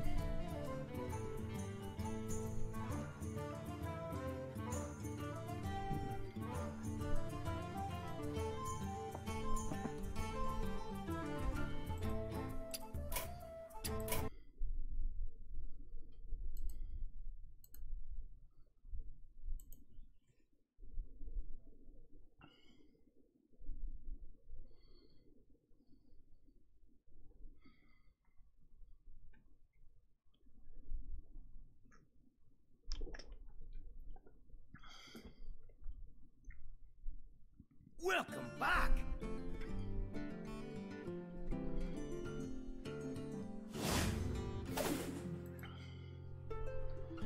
Hey everybody, this is Rydo, and we're back with another recording of Hearthstone. Today is Friday, December 21st. We're taking our time. We really don't even have that much to do. I guess that's right. So we need to just re-roll this. 2 victories of any time, any class, and take 30 turns. I'm assuming I did all of the Tavern Brawl things. Yeah, I'm fairly certain I did. In fact, this one I had to do off screen, I think, for 3 victories. which was kind of a frustrating amount of time. So yeah, I just need to play, and that's it. And I do have a sort of decent amount of things to talk about. I'm gonna stick with Zoo Warlock because it seems like it's kind of a winning combination, somewhat. So this might be a shorter episode because we're just gonna try and burn through the news and just end it. I'm sort of planning on or thinking about doing a second stream later, maybe an hour or two later after this stream, maybe not. Depends if it gets too late. I'm not gonna start streaming if it's 10 p.m. Or something like that. Like, not that I won't be awake, I just don't think too many people would be watching. Not that too many people are watching even now. Moving on, we have a GameIndustry.biz article. The Sunny Side Up marketing forum is Keyword's latest acquisition.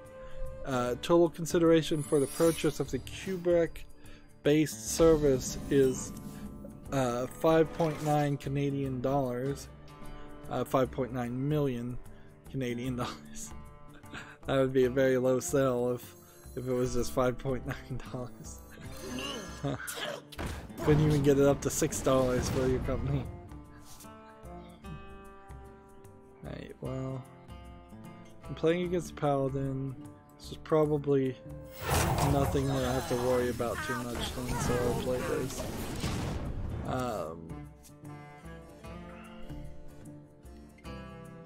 Let's see. So this is an Inside Baseball article, basically, of just one company that doesn't really matter acquiring another company. It's a little late in the year to be acquiring companies, but whatever. It's never too late, apparently. I want to draw a card. Let's see what this does. Yeah, it does nothing. Okay, interesting. Let's see. Next we have a VR game on Steam called Star Blazer, which looks like you assemble and build your spaceships and then you fly around and fight them. Doesn't look very polished, and I don't know any reason why whatsoever that you would want to do this in VR. Like, that seems rather crazy. And yeah, all these space games just don't ever interest me at all. It's early access, requires VR, and it's discounted to $17.99. So yeah, a lot of kisses of death in that, as far as just things I'm not at all interested in playing. Moving on, GameIndustry.biz has another article. Cloud Imperium secures a $46 million, that's US dollar I assume, investment in Star Citizen. So Star Citizen was the crowdfunded game, so don't be too alarmed though, they say, because the funds raised will be spent on marketing both the main game and Squadron 42 single player campaign. Are they still making that? I thought they'd given up on that.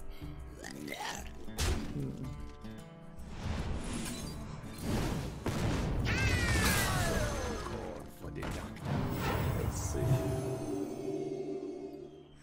Play that.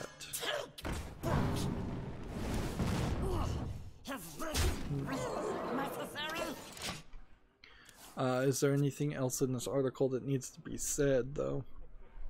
Not really. I guess it's just... I'm still not sure Star Citizen is going to be a finished product anytime soon or ever.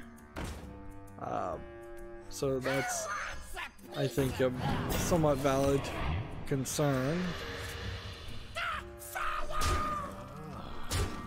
And I'm definitely not sure if Squadron 42 is anywhere close to being finished.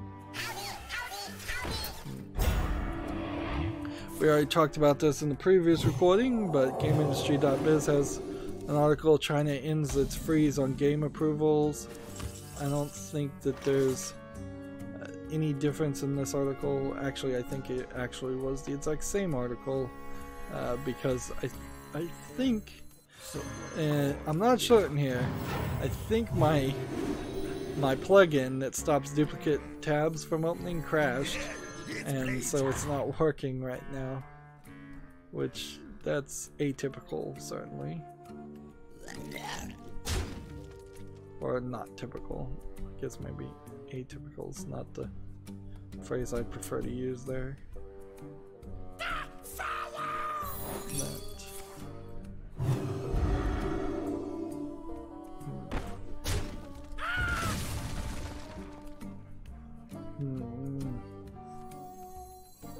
Mushroom power! Gotta keep on playing. Job done. Let's see.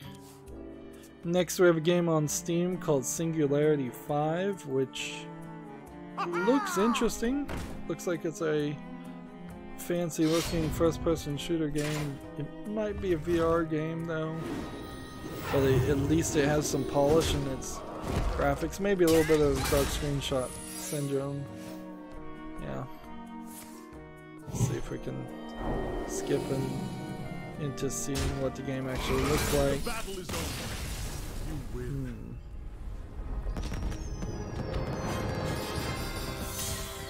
So yeah, it still probably is just standing in one place shooting these white robot things. There's a lot of polish here.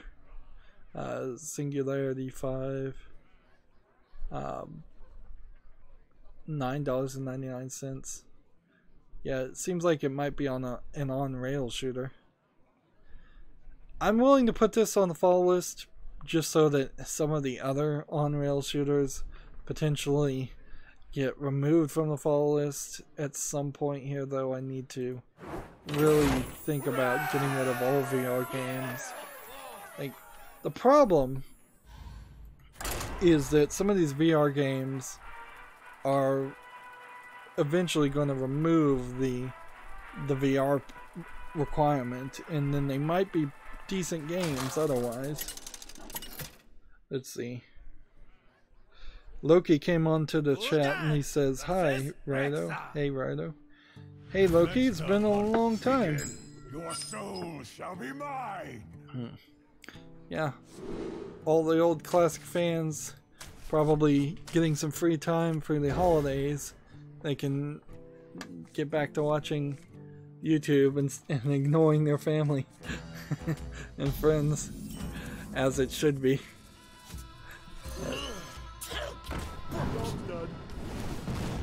Like, particularly the whole Christmas holiday, I always found when I was a kid particularly annoying, because you're expected to do all of these things you don't do any other time of the year.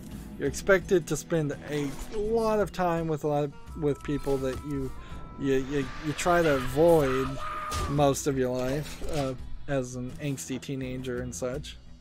So it's just always this awkward things. Loki the Cat says, "How do you like the new Hearthstone?" It has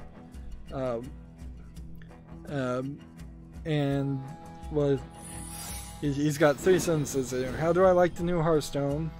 Then he says it has, and then he says haven't had a way to watch reliably. Yeah, and of course that sucks. How do I like the new Hearthstone? I kind of am happy with where I am at with Hearthstone, but I'm not sure that has much, if anything, to do with the new expansion or anything like that. I think the Rastakhan Rumble expansion cards were fine, but they really failed to change the meta deck, and that's why they had to come in and do an out-of-schedule nerfs to several cards. But for me, I've been using hsreplay.net through Hearthstone Deck Tracker app to see what are the best cards that I could possibly make. And by doing that, I've been able to make some much better top meta decks. So no longer am I making just decks based on my own ideas and thoughts and just having fun. So I've kind of given up on fun in exchange for playing better decks that win a little bit more. So now with the amount of time I'm spending being split between 3 different accounts, I'm getting up to rank 18, where previously I've had issues where I had 9 decks and none of them could win enough to even get up to rank 20, or it'd be a real struggle to do that. Certainly, probably for Loki in particular, I've changed a lot of what the focus and how I've been playing Hearthstone. So now I'm very specifically trying to go for video game news, and I'm looking at every single game that comes out on Steam, and that's a bigger focus now. And I've introduced the web peek function that you'll see in a second, where I can basically put the Hearthstone game in the small corner and bring up a Steam page and talk about the newest games on Steam. I'm focusing a lot on the Steam wishlist. I'm focusing a lot on the Steam sale right now. So there's a lot of things I've changed there. But almost all of my accounts have nearly complete collections of classic cards. And starting with the next expansion, it really is going to be a focus to get complete collections on all of the expansions, or close to complete collections of all the cards. So I'm going to have more and more options to build decks, which is going to cause me to have a better experience. That being said, if there was a better option, I probably would consider going to it if people moved over. Artifact was an option, potentially, but it went nowhere. Although Valve has, I heard, made some major changes to Artifact also. So they're trying, but they're not doing enough, because it's still a pay-to-play game. Magic the Gathering Arena might be a consideration, but it might not. If I could find some other game that wasn't a card game that was slow enough to let me cover the news and video games that are coming out, I would probably play that instead. Hearthstone views on YouTube are certainly not going up. It's a dying niche now. Everything's Fortnite, or Roblox. One thing on YouTube to mention that is they've finally paused the live button on the trending tab. So at least for now, you cannot see like the top live channels until they can fix that. That section has always been like 100% full of like lo-fi hip-hop songs to chill by channels, things that are literally just stealing and slightly phase shifting the music so it doesn't get copyrighted claimed. Also, when you live stream on YouTube, you don't immediately get copyright claimed anyway, so their systems just aren't that great, so you can just stream music.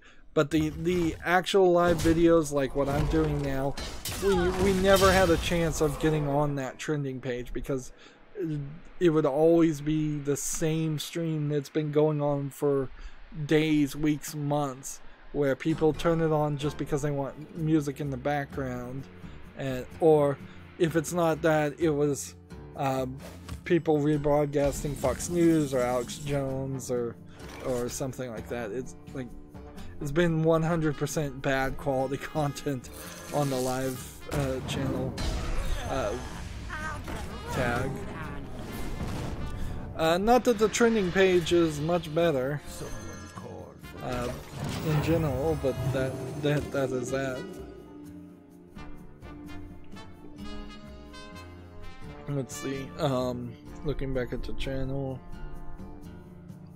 Yeah. Loki said, I hear they will do that surprise need more often. Magic the Gathering Arena is good.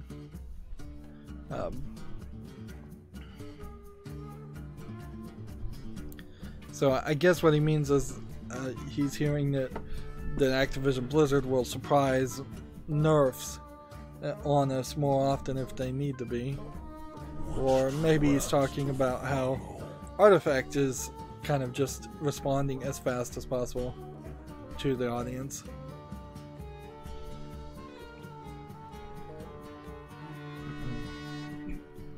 And I really don't know if I want to play Magic the Gathering. I would much prefer to play a good quality version of a Yu-Gi-Oh game than Magic the Gathering, because Magic is, like, back when I was playing Magic as a kid, the Planeswalker and all of that stuff wasn't a thing as far as I recall, and it was just a lot of mana, tapping mana, playing lands, and the beauty of Hearthstone is that you just have your 10 mana here. You don't have to deal with it. You're not playing cards to gain more mana. You're not tapping it. You don't have red, blue, white, black mana styles. There's just a lot of stuff to micromanage in Magic the Gathering. And I would say Magic the Gathering kind of is a less consistent artistic style because they just have random artists draw the pictures. The pictures on the cards are very nice, but all of this being focused around World of Warcraft has kind of a consistency to it and a thematicness to it that might be missing in a Magic the Gathering game.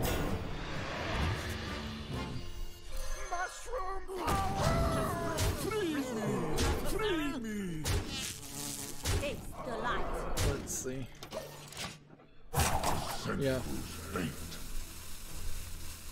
Yeah, look, he said I'm talking about Hearthstone. Oh, darn it.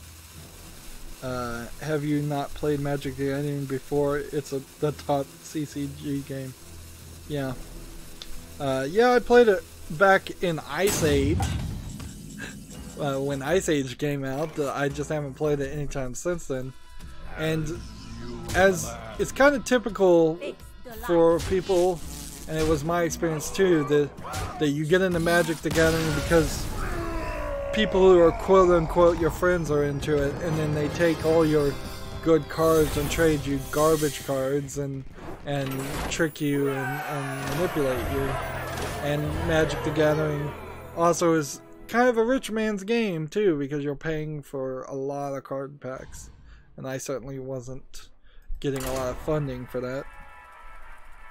Look, he said, yeah, it's simpler. I used to play Magic the Gathering pretty competitively back in the day, but no more. Yep. Yep. I played it since it came out in 1993. Yeah. That is a double-edged sword too when you make like Magic the Gathering Arena, is that if people who have been playing it from 1993 are on there and they're just kicking the butts of anybody new to the game, then you don't have a growing, thriving player base. Like, so if I started to play Magic the Gathering Arena and I'm just losing to people who know the strategy is way better than me, that's gonna kind of suck.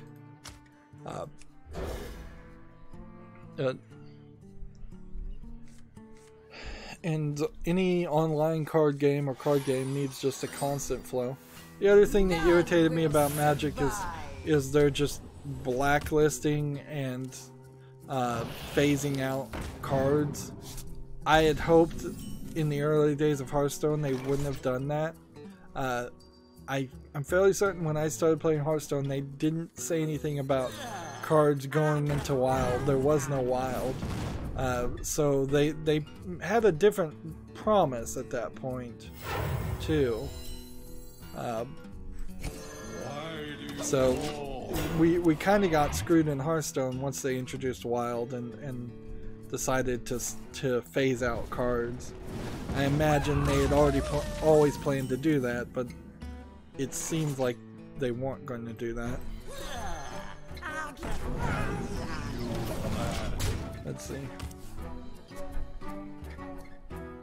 see. Loki said, Richmond's game, yes, totally. I understand that over the last 20 years, the prices are gone astronomically. Richmond's game. Oh. No, I'm not saying Richmond, R-I-C-H-M-O-N-D. I didn't enunciate properly, probably. I said rich man, R-I-C-H space M-A-N. But I guess it means the same in Loki's mind.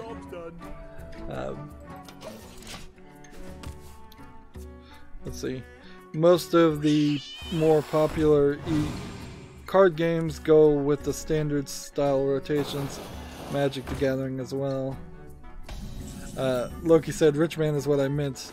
I was talking on the phone earlier. Oh, so the phone translated it. It was an autocorrect issue.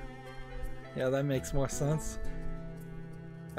For a second there, I thought that was a phrase that people used, and I'm like, I've never heard this phrase. You had me questioning myself, but your phone did.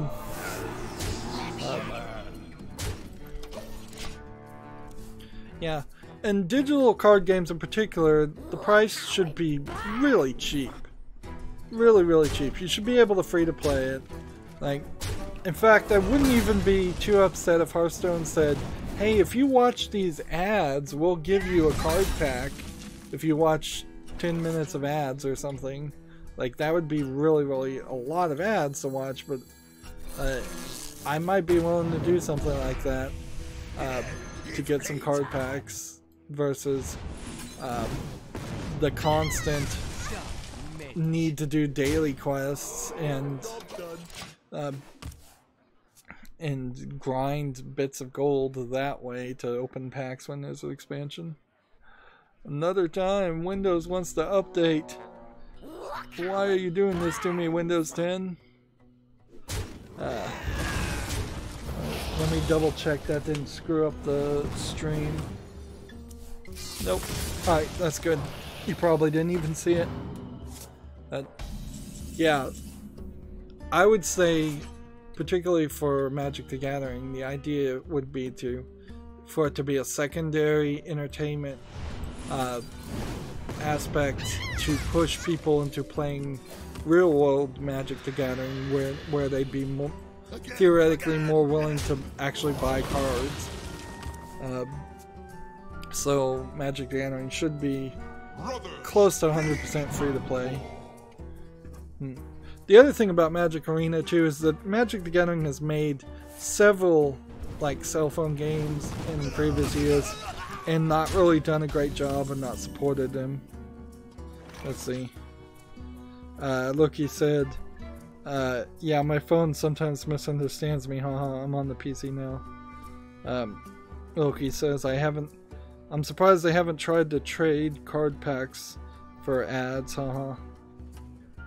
Yeah, I would be happy with that. I would be happy if I could trade cards with people.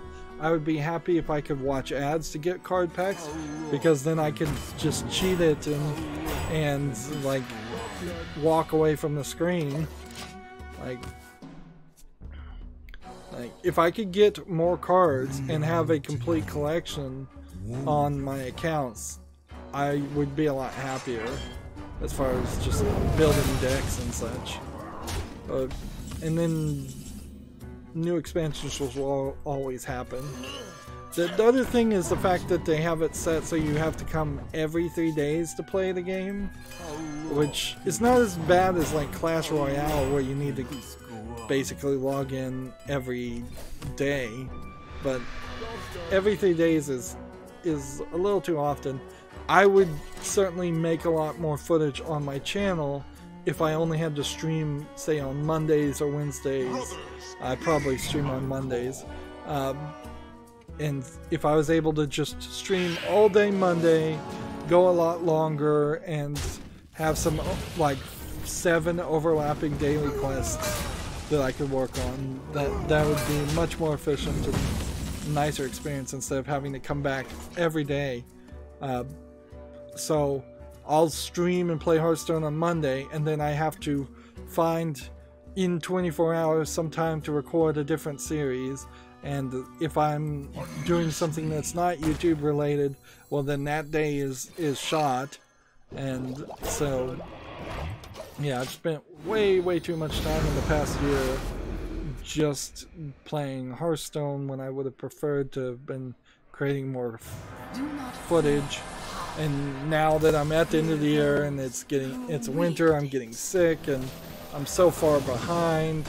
I went as high as having like 5 different things airing every Monday through Wednesday on my channel. Now I'm getting down to like 2 or 3 different things airing on my channel, and I'm not going to be able to maintain the level of content I was creating because I've fallen behind so much. Your magic shall not save you. Your sword is mine.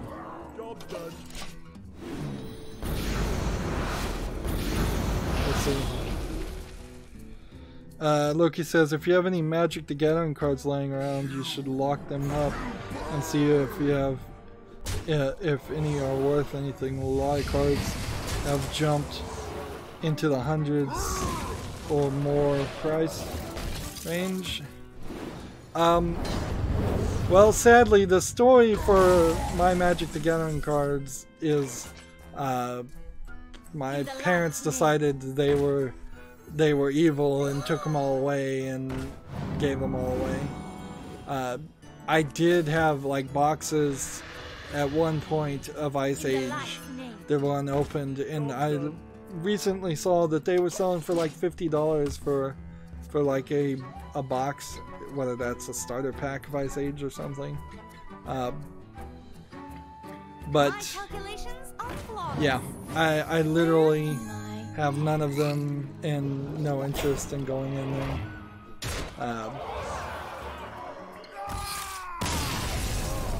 Like, yeah, my parents got suckered into that level of hysteria that was happening, that because they're called magic, that they were magic or they were devil worship or something. And I don't know why.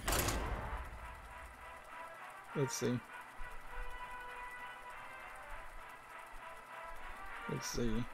Loki said, I think you should be able to trade extras with others, have a choice instead of dusting.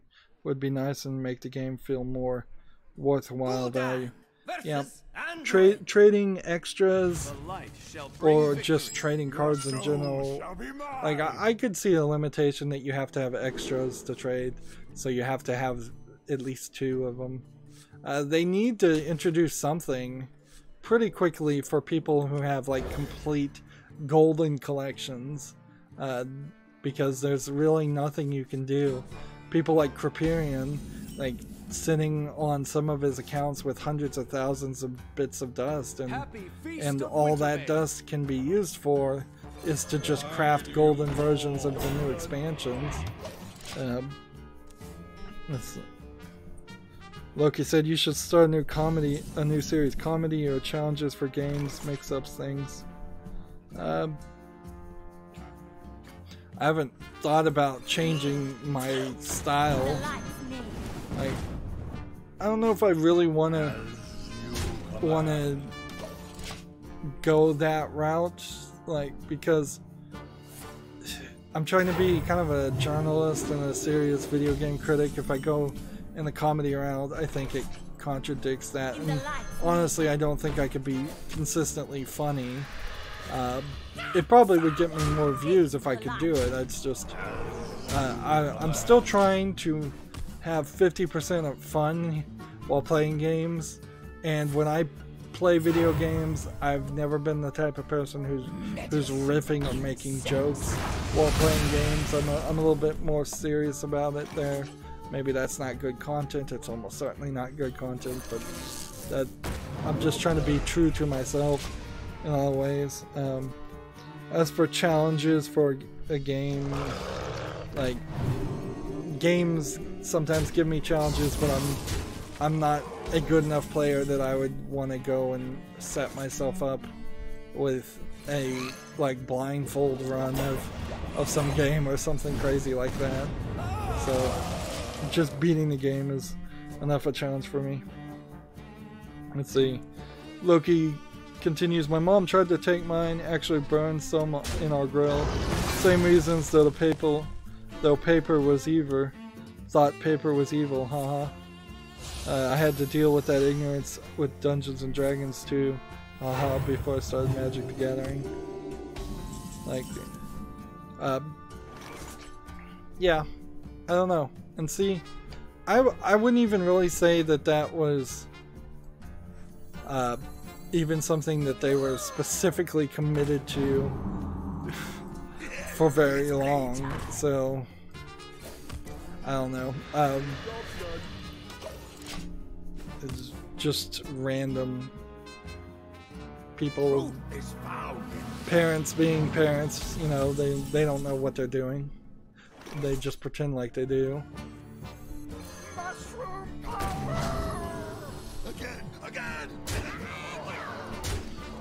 One thing I can guarantee you is that people taking away my magic cards did not make me want to go to church anymore. or worship Jesus anymore, or anything like that. So it did not have any positive effect in the way they were hoping. Your magic shall not save you. Your magic shall not save you. Let's see. The thing too is so much of like what was geek and nerd culture has changed. Like, now when I think Magic the Gathering players and Dungeons and Dragons players, I think of a pretty different crowd than what I think of in the old days. In the old days, I would have thought, oh, these are geeks and nerds, these are my people. Even if I personally find Dungeons and Dragons too long and boring, or even if I don't have a amazing interest in Magic the Gathering, I still thought we were the culture. In a weird way, for all the problems that we have with identity politics nowadays, with the SJWs talking about that, geeks and nerds we invented identity politics. We totally said, we are geeks, we are nerds, we are one group, we're the ones that get bullied all the time. Now, a lot of times, it's fashionable to call yourself a geek and nerd, and a lot of times it's the geeks and nerds, or the people calling themselves that are the bullies. And what I think about as far as what people who are playing Magic the Gathering is probably like 35, 40-year-old men with beards and neck beards, is kind of what I think some of them are. And Dungeons and Dragons is kind of the same too, and I imagine a lot of them are cool when you get to know them, but I don't really think of them as much just a generic geek and nerd. I think of them as magic nerds or magic geeks or Dungeons and Dragons nerds and Dungeons and Dragons geeks. And even that perception I know needs to change, because we're on the cusp of it being okay in most parents' minds for really young kids, like 6, 7, 8-year-olds, to play Magic and Dungeons and Dragons. And that's really where it should have been in the first place. They were always games. I don't think Dungeons and Dragons artwork or Magic the Gathering's artwork is too risque for them to play. So it really, in the next generation, will just be like, oh, Magic the Gathering, Dungeons and Dragons, that's cool. That's like the cartoons I used to play when I was a kid, or I used to watch when I was a kid. But yeah, a lot of that certainly just boils down to the first 5 or 10 people you deal with in the game too. And my experience in Magic the Gathering was dealing with 5 or 10 people that all were screwing me out of the good cards and cheating me and lying about what the rules say. So, I mean, I was just in with a bad, dishonest crowd on Magic. And I never played Dungeons and Dragons, but I did play Hero's Quest once, and it was just like way too long. Let's see. Loki says, said a while ago, not change your whole style, but have one series that's different. It is certainly something to think about. Like, I'd have to see if I could really do that. See if I could be different. Like, right now, the differences on my different series are different games. So every month there's a different game. Maybe that's almost certainly a problem. Like, I probably should just be like a Minecraft player that is just playing Minecraft years and years going, or a Hearthstone player that plays Hearthstone all the time. But honestly, I'm really in a bad position to make any decisions about any changes. What I need to do, and what I've already kind of committed to doing, is just building back up to having a consistent 3 or 4 series pre-scheduled and recorded earlier. And then once I have some breathing room, I would be in a much better position to start thinking about, hey, let's do something different. Like, the only thing I've done a little bit different is we've run into a couple of glitches. I'm going to put out a video of a Hearthstone glitch that I live streamed when doing the Soul Adventure for the latest expansion. The hero completely disappeared, so I'm going to edit that out into a clip. But, like, my whole channel too is, like, there's things that could be done if I had an artist, if I had time, if I had skill to edit things. What I'm doing right now is really just quantity over quality. It always has been. Just cover the game in its totality. Don't edit out anything. Don't add sound effects. Don't add music underlying it. I have found some music that I've used that is public domain. So the Steam Wishlist Cleanup series, which that's slightly different. Like, that's airing right now. That's me just looking at games on Steam, and it really goes to show how many good games are still on Steam that I want to get. But while doing that, I had the same open source music play. I need to expand that into a whole playlist of songs so it doesn't repeat over and over again. I was thinking about doing an outro video, and then I just gave up on it because I just couldn't.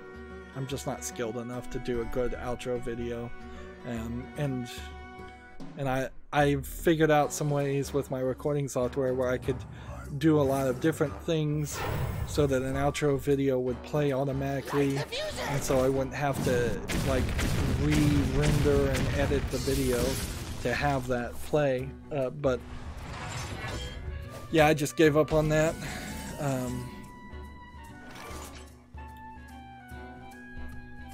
Yeah, I'm struggling particularly to just keep the channel going, particularly since this entire year I've just not made any money from advertisement because I was kicked out of the YouTube Partner Program because I didn't have 1,000 subscribers, and I was very slow to make a Patreon, and that's only like a month old, and nobody's supporting that. So, like, for many months this year I was not even trying to make any money, in just some crazy hopes that I could get 700 plus subscribers, which didn't happen. And I imagine by the time I did get 1,000 subscribers to get back into the being able to run ads, they'd move the goalpost again. Let's see. Loki said, what about the whole gamer name? Used to be a cool thing to be called the world's pasty and no... it used to not be a cool thing. The words pasty, no sun pale, and such come to mind, huh? Yeah, gamer as an identity has been totally stolen away from what gamers were in previous generations. But also, to be fair, like, everybody's a gamer now, so it's just not like a descriptor. You at some point have to then redefine it as a hardcore gamer, and then you have to redefine what a hardcore gamer is to say, oh, you have to play at least 60 hours a week of video games to be a hardcore gamer, or at least 40 hours a week, or at least 20 hours a week.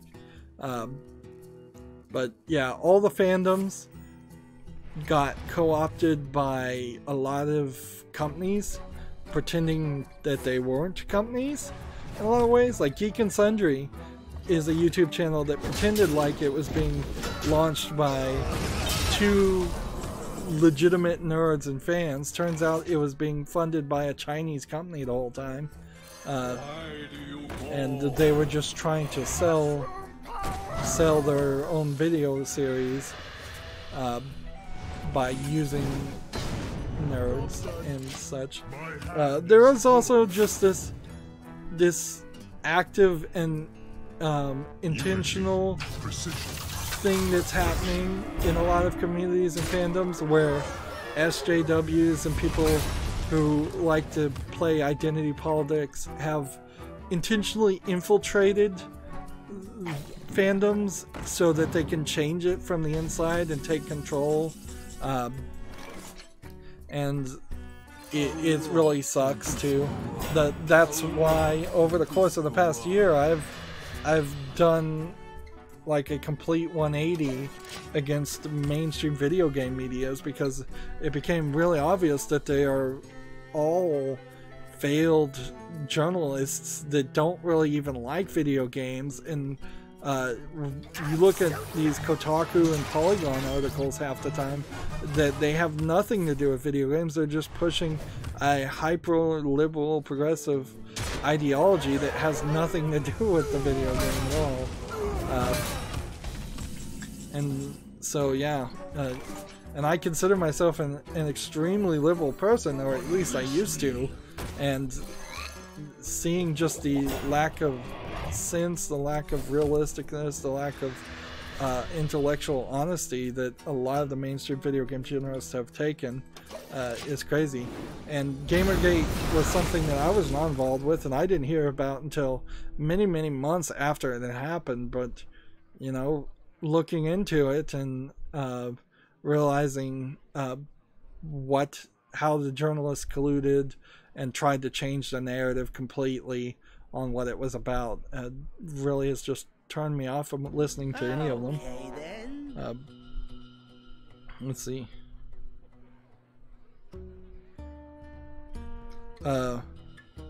Loki said, you know, I found out not long ago you could get many of those Steam games free if you reach out to the author and offer to review or promote their games on your YouTube channel.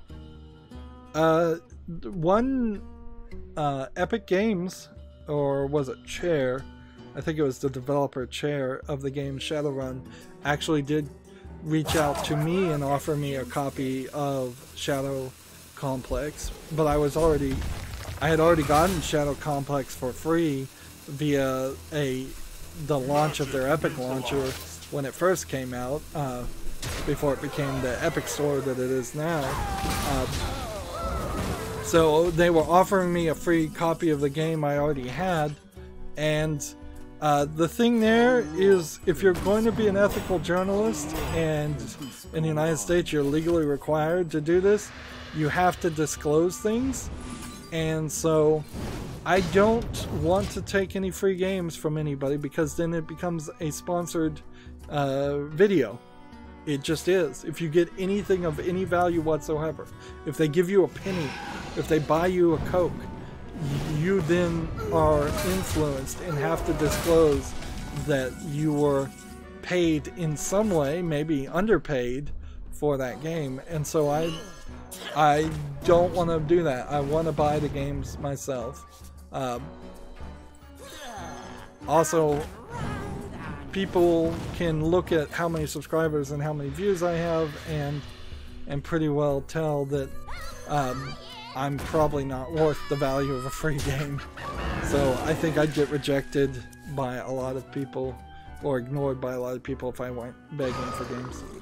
Games are not even what I really need. Like I have over 1,000 games on Steam. I have plenty to pick from. I have a nice big collection library to pick from, so I can make the decision about what games I want to play and try to, if I want to follow a theme or play certain series in a row, like the Myst series. I'm going to play Myst 3. I've already played Myst 1 and Myst 2 with them. So that's not the issue. The issue is just the amount of time I have, the amount of time and energy I can spend to make content, and can I turn this YouTube channel into something that pays me something? Because, you know, before I retire at the ripe old age of 72 or whatever, I'd like this YouTube channel to actually pay for my living expenses, because, you know, like, it certainly probably won't. Let's see. Look, he said most YouTubers have to go the road of sponsorship route. Even if I was going to go sponsorship, it's more ethical to be sponsored in something else that is not related. So if I was going to go sponsored, I would not go sponsored via video games. I would go sponsored via something like Audible or something like that. The other thing that probably most people don't know is a lot of these sponsorship things are just not, they actually don't pay anything. Like, there's many programs out there like Audible that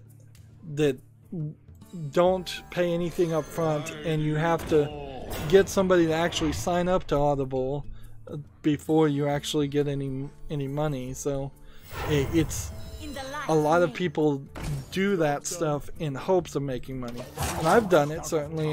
The Amazon.com affiliate link system, like, you can sign up for that, but you'll be rejected after like 30 days and not get any of the money that you probably deserve at that point. So yeah, I'd like to stay away from ads. I'd like to stay away from sponsorships. Ideally, whether it's through Patreon or not, I'd like a service like that where enough fans who are rich enough to support me, where if I was getting 2,000 fans to donate $2 a month, or that would be a decent living wage there, and then we could always be 100% ad free, and I wouldn't have to go in any other directions or desperation. If I'm really just looking for money, the truth is you just get out of YouTube. Just stop making content and go work a job. Go flip burgers at McDonald's. You'll make more money in one day at this point. And that may have to happen at some point. Maybe I would just disappear. Maybe I could put out a video. Maybe I'd have enough content recorded early enough. Like, I'm personally in a weird situation, so I'm not really needing to do that right now, but it could change at the drop of a hat. It's a growing issue for all people in the United States and probably around the world that there's fewer and fewer people with money willing to pay people to do anything. Wealth inequality is just a growing and growing issue with the top 0.1%. Loki said, I'm not understanding why you're avoiding sponsorships. Because I don't want to disclose it. I don't want to show that I have been bought and sold by a corporation and that my influence is out there and for sale. I want to stand on my own credibility and say, this is my word, this is my opinion. This isn't a word or an opinion that was bought or by a corporation. When I say I like a game, I want people to 100% know I am saying I like that game because I like that game. I'm not saying it because I have some business relationship or I've been paid to say I like that. That's the problem with mainstream video game media, is you never, once you look into it and you realize it, you never know if any of the games that they're recommending or saying are as good as what they say that they are, or if they're just trying to be really nice because they don't want to ruin their relationship with that game developer and that publisher. That's why so many mainstream video game reviewers never give a review below a 7 or a 7.5, is that it's just not acceptable at all. A few years back, somebody gave a bad review at IGN, and that person got fired because of it. So his opinion wasn't valid. He got fired because IGN had a sponsorship deal with that game company, whatever company that was. So I just want to make it always apparent and clear, and I want to stick and be consistent to that, that my opinion is just not available for sale. But yeah, sponsorships, even though people do them a lot, they aren't really great. Not until you are a big time streamer. Like, I'm sure PewDiePie, if he did a sponsorship deal, is getting $10,000 to $40,000 a video for that. But small time people, you're not getting anything at all. I'm not even exaggerating.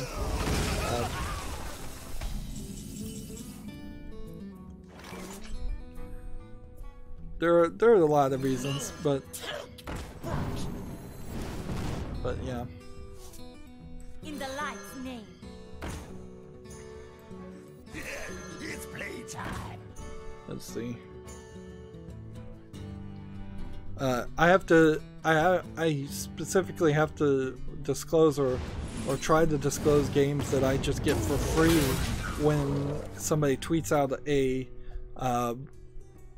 Steam code, or when like the Humble Bundle store gives away a game for free. Even that is something you want to disclose to maintain your credibility, because you want people to know, oh, I didn't actually pay for this game, so I'm not going to be as off-put by the fact that the game isn't that good. Like, if I paid $100 for a game that lasts 5 minutes, I'm going to be a lot more pissed about it than if I got a game for free that was 5 minutes. So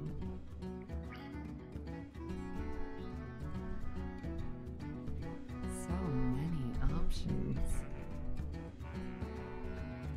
Loki says, sponsorship isn't about selling what they want you to say. You say what you want, be honest. People will understand you don't have to say what they want. If they try to make you, then that's a red flag. They're not to work with them. The thing is starting out small. You gotta jump through hoops to grow. No. I guess we'll have to just resolve to say my understanding of how it really goes in the real world with sponsorships, and your understanding of how you think sponsorships go, or maybe your actual experience of how you've dealt with sponsorships are just different.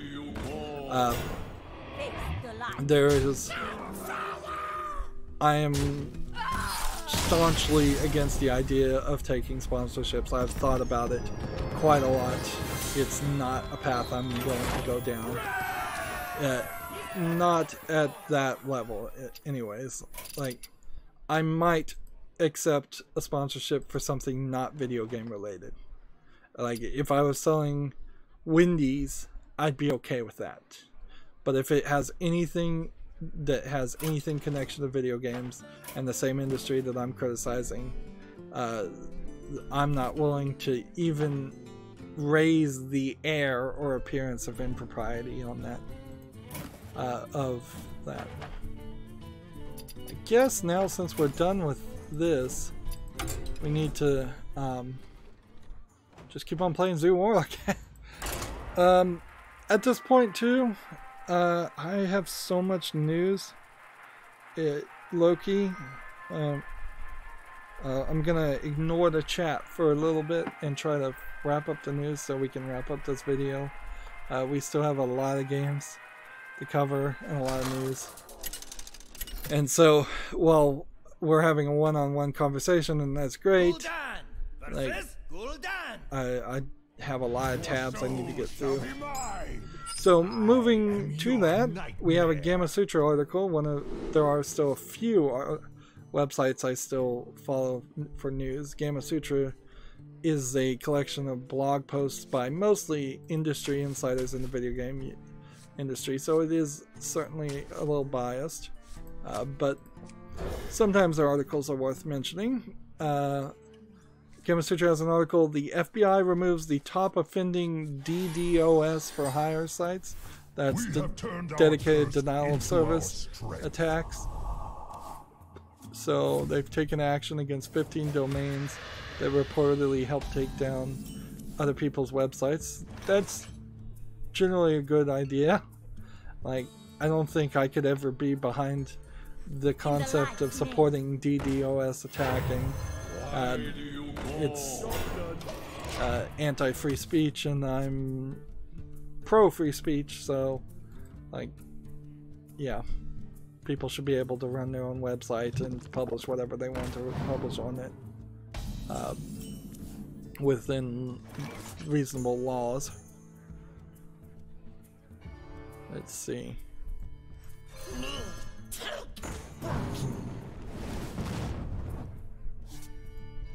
In the A couple of light these. Do that. Next, we have a game on Steam called Minotaur Arcade Volume 1, which seems like it's a 3D collection of Galaga games spun around. It says it's VR, but I don't.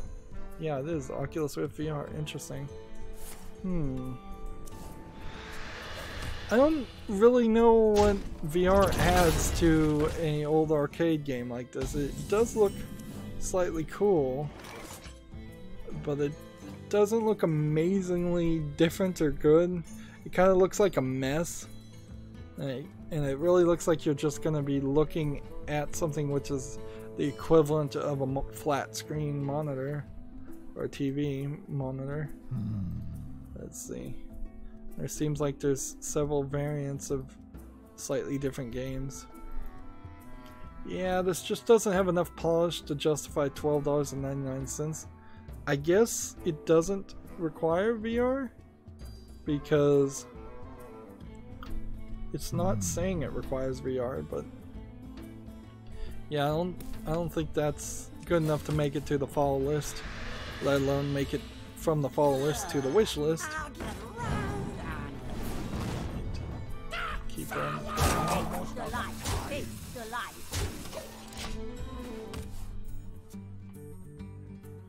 Next, we have a game called Cologridization, which looks pretty awful, colorful background, pretty awful tile set things. I don't know if this is a tower defense game or some kind of strategy. Pretty bad thumbnail too. Discounted for $3.39. Yep. Nothing appealing in that one. Most games on Steam, they come out for Steam, still pretty bad. That will almost certainly always be the case unless they start curating quality. Next we have a game on Steam called Soccer Versus, which looks like it might have some soccer in it, but the video is just focused on changing 3 aspects of some ugly looking characters. Yeah, discounted to 74 cents. You can see this is a pretty low quality game too. Yeah, it's gonna be a mall. That's Your magic shall we not can just save burn through all these games as quickly as possible. That'd probably be the best move. Meanwhile, maintaining a streak if we can. Next, we have a game on Steam called Block Fuse, which says it's a simulation. It looks like a dominoes game where you're trying to knock things over. Yeah, this looks like this is just a very basic asset flip of some physics code trying to be sold as a game. Like, I don't see a gameplay mechanic here. Yeah, it's basically just a throw a ball and try and knock down this physics object. Discounted for $1.49. Yeah. There's a lot better versions of that that have been on Steam already.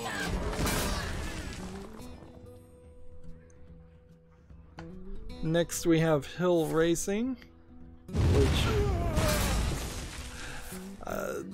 they are certainly getting crazy with the silhouettes at this point, where they don't want to bother to animate color or texture or anything, so let's just set it in the silhouette.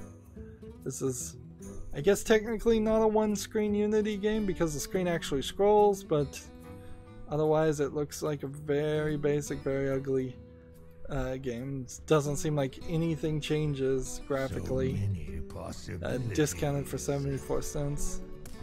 Again, not really sure why they're bothering to put this stuff out right in the middle of the sale. The winter sale, where it will just immediately be forgotten. Next we have Jump and Shoot. This is another of the very low effort games from, is that Denon Games or Devon Games? Like, we've seen 3 games released in the past couple days by this developer, and they're all look somewhat similar to this. Very simplistic. Discounted for 74 cents. I imagine he's going to come out with a bundle at some point and try and convince people to buy the bundle. And maybe Steam has finally clamped down on achievements, because I'm not sure that new games are getting achievements like they used to. Let's see.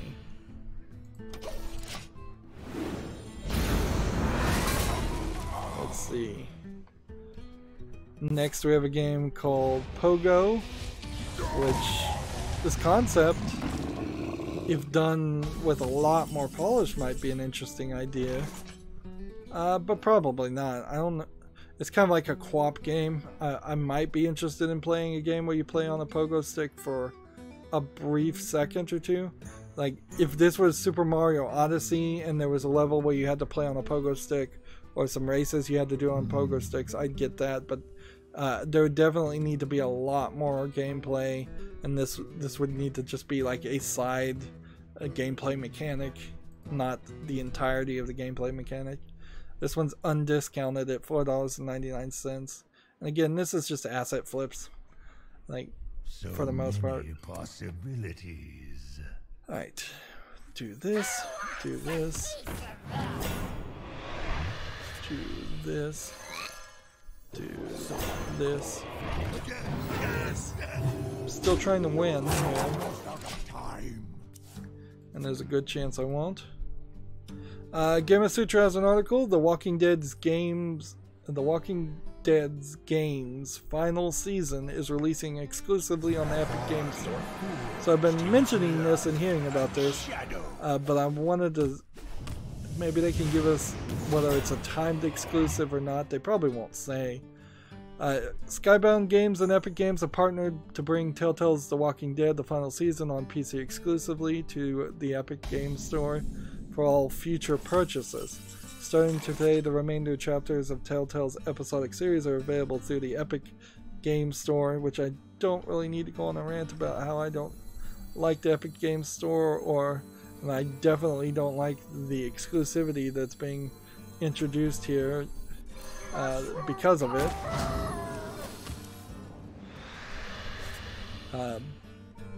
Again!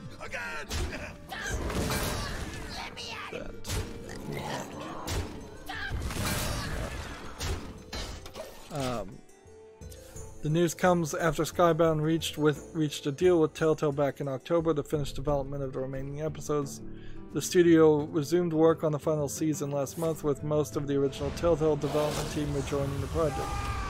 As detailed in a press release, players who purchased a season pass of The Walking Dead the final season on a different PC platform will still receive the final 2 episodes through the previous point of purchase. So I totally screwed up there, because now, unless I can find it on like a Steam key trading site, I don't see a way in which I'm going to get The Walking Dead the final season on my Steam account, and all games need to be on that Steam account just to keep things nice and tidy. Let's see.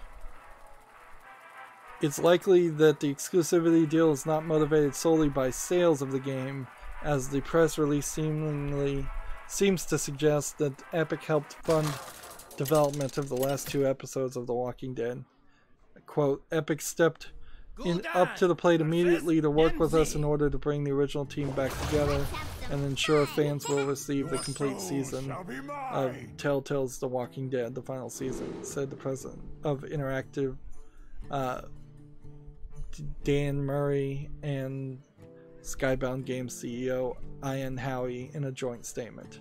The 3rd episode, titled Broken Toys, will be released January 15th, 2019. This will be the first real test of the Epic storefront. And yes, I know I broke my streak, but I'm trying to get through all the news, so We have turned our curse into our moving on to the next article. GameIndustry.biz has an article. Apple may soon enable gifting for in-app purchases. Updated guidelines allow developers to let users buy virtual items and currency for each other. That might be a good thing, because then that might be a way to stop kids from getting microtransactions purchased as easily. But I don't use an Apple product, and I thought that the system was pretty good if you put a lock or a password on it, where you have to type in a PIN or a password on the Apple phone before you can make a purchase. It's probably better than Google, and I use Google, and I think Google in general is better, but I think being kid-friendly, Apple might be a little bit better in that instance. So I don't know how this really would change things too much if this happens. In the end, the in-app purchases are like 100% always focused around kids, because it's kids that are doing most of the purchases, whether the app developers want to admit it or not. And there's just like a lot of games targeting kids and manipulating them into gambling or wasting money, and I'd like to see all of that stopped by Apple if they can, and Google. And frankly, even in-app purchases for games for adults still suck most of the time. You could almost make an argument that AAA games deserve to have microtransactions in them more, because at least in that instance they've made a decent game. in the first place. They made a AAA game, and then they added microtransactions versus so many mobile phone games that are terrible and full of microtransactions. Moving on, we have a game on Steam called Polybius. Polybius, I believe, is the name of like a rumored game. So a lot of people make their own games and call them Polybius. It's like a rumored demonic game that kids used to tell each other. I think there might actually have been a game called Polybius at some point too. This is definitely not it. I don't know if it inherently is bad though. $17.99. Now this is kind of a unique art style, so I'm having a hard time judging it. So I'm not going to judge it. I'm going to put it on the follow list and see what the reviewers say and see if people like it or not. Or if nobody ever plays it, which is also a big possibility. Let's see. Okay, silence this. We'll go and do this, and we'll end that.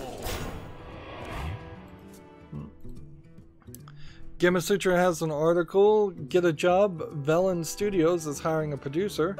So if you want to work out of Troy, New York for Velen Studios, that's a job listing that's available. Let's see. Taunt. And toss. And attack. Draw a card, I guess. Next we have a game on Steam called 103, which looks like one of these horror games. It's tagged Adventure Casual. Interesting. See, it looks like a horror game, although that art style doesn't inherently tell me that it is. I would say the darkness does.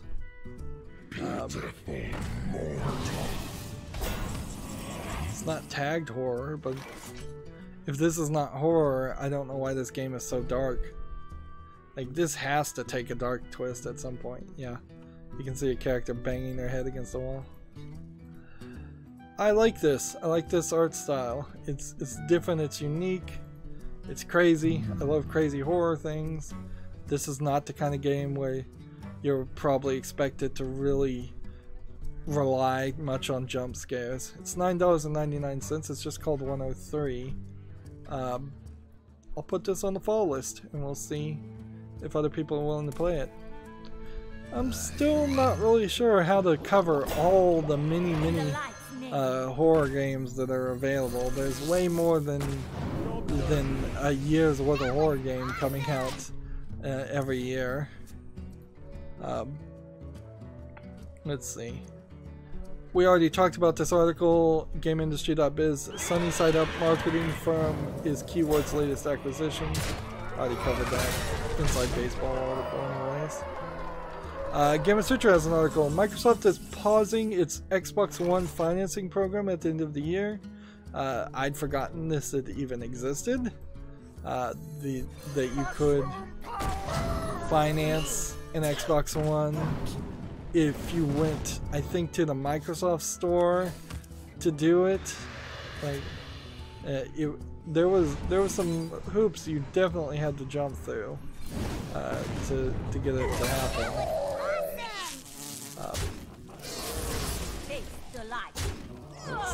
I've just lost again.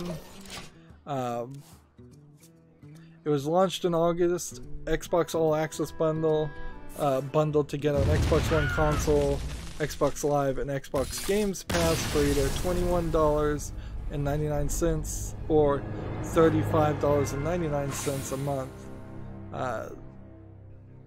The difference would be whether you qualified for an Xbox One S or an Xbox One X. Like, the idea was slightly intriguing. I thought, just having a getting an Xbox for paying less per month, But it really didn't make a lot of sense because it's not like most kids are getting a monthly allowance of over $21.99 a month. So, and if parents are having to finance an Xbox, they probably shouldn't. They probably can't afford an Xbox in the first place. It was an intriguing idea, but clearly it didn't garner a lot of attention. Your soul shall be mine. And I don't see why Microsoft in particular would want to get into the financing and financial services business. That's a mess. Moving on, as we try to rush through here, we have a game called Area 4643, which is either a twin-stick shooter. Yeah, it's a twin-stick shooter on platforms, which is slightly interesting. But I am not really a big fan of twin-stick shooters, and just all the garbage on the screen that comes with them. And there's just a little bit pixeliness. So many games are pixely still. Doesn't look polished enough to interest me. It's not discounted at $10.99 for Area 4643. Let's play this. Play this. Play this. So yeah, that one's not moving forward.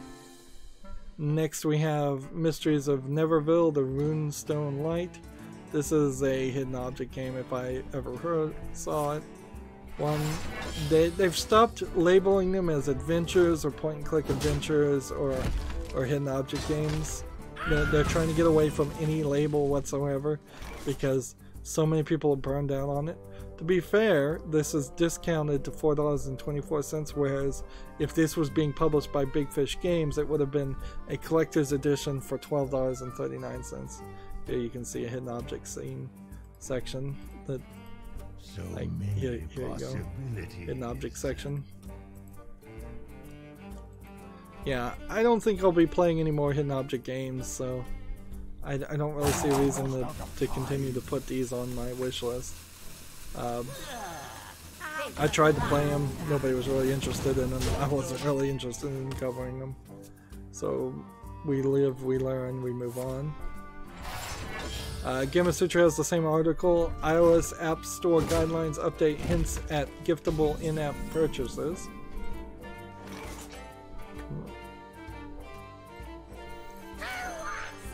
Let's see. This. And this. Next we have a game on Steam called Monster Hentai, which doesn't seem like it has anything whatsoever to do with hentai. It is tagged with nudity, but this looks like the most low effort piece of garbage game I've seen in a while. Although to be fair, the art style on these cutout characters seems like it's something, but when you have a low effort name like this, then you know what you're gonna get. This is discounted for 79 cents. I don't know why these games get allowed on Steam, because clearly they're troll games. That's all they are. They're just people picking random keywords and trying to sell on the keywords. Let's play that. That should let me play this. It's playtime. And what do I want to do? This one. I'm just going to end the turn.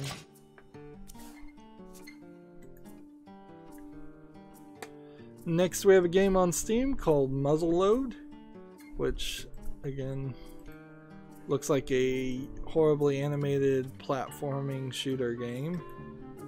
Looks like something you would do in the first or second year of video game programming class, not somebody who's actually a professional or graduated student.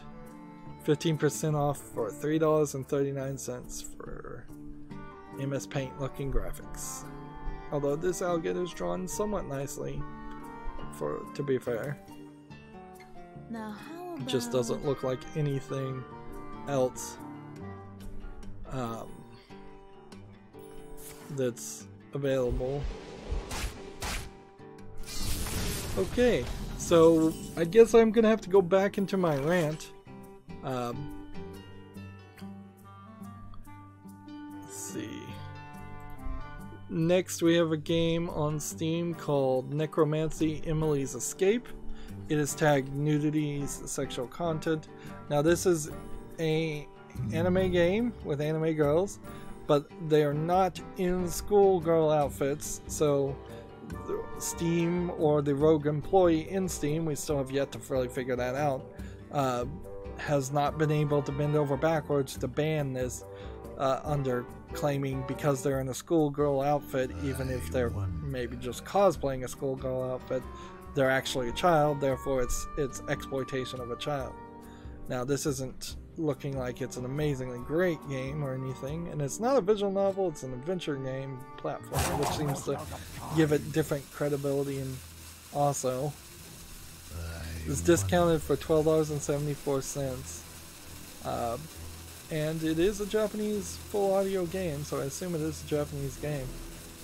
So it's taken us months to figure out how the system is being manipulated.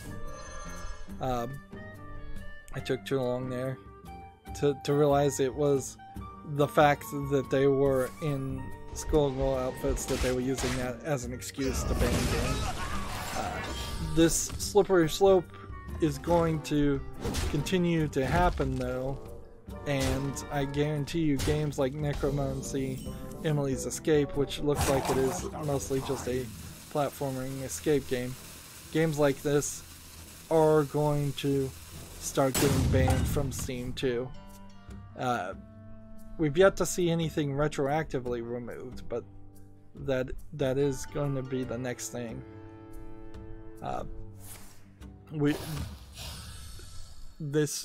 Whoever is running the approvals process is clearly intent on censoring Steam and removing all Japanese anime looking characters, which is a lot of them. That's pretty much all Japanese games in a nutshell. This next game though I'm afraid to show you, so I'll just talk about it. It's called Hentai Hexa Puzzle, which is a hex puzzle game. So there are pieces in a hex grid, hexagonal pieces in a bigger hex grid, and you have to place the pieces in the right order, kind of like Tetris, to fit them. The problem, and why I can't show it, is because while you're doing this simplistic puzzle game, the background are just a bunch of anime characters in states of undress. A lot of times in these games it feels like they probably didn't even license or buy the rights to these pictures, they just went online and found them for these low effort games. Hentai Hexa Puzzle is discounted for 59 cents, and yeah, it's not a good game. And of course this game gets approved though, because as long as none of the characters are in the Navy Japanese style outfit, schoolgirl outfits that I believe are worn, I'm not sure if they're worn throughout college too, but they definitely are worn throughout high school, so the characters could easily be 18 years old, although they're cartoons, so what does it matter what age you say they are? They're still cartoon, nobody's getting hurt, nobody's getting exploited in the first place.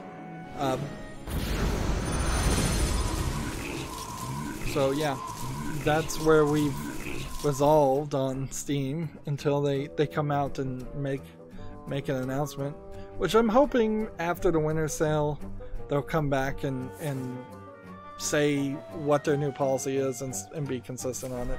This is a problem with YouTube too, is that YouTube changes the rules and things that were acceptable a year ago are not acceptable now, so your video that you put out a year ago is now violating the terms of service. It's just it's just a nightmare and an unfair playing field and just anti-competitive in general.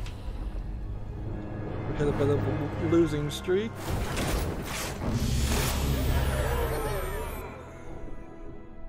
See, should I stick with Zoo Warlock or should we let's move over to Hunter and spice it up a little bit. Still got a lot of games here. We got a game on Steam called Jump Up. The problem with games like these is they're somewhat pretty, but they could just be asset flips and they could not really be much of a game. Let's see if we can get to the point. They're parkour style games a lot of times. It's discounted to $7.49. I guess this game looks good enough that it deserves a chance, so I'll put it on the follow list. I don't believe this is a VR game or anything like that, so yeah. I'll put it on the list and we'll see. There's been a lot of these though where you run gun parkour, and a lot of them turn out to be pretty disappointing. I guess we're playing Secret Hunter with this deck.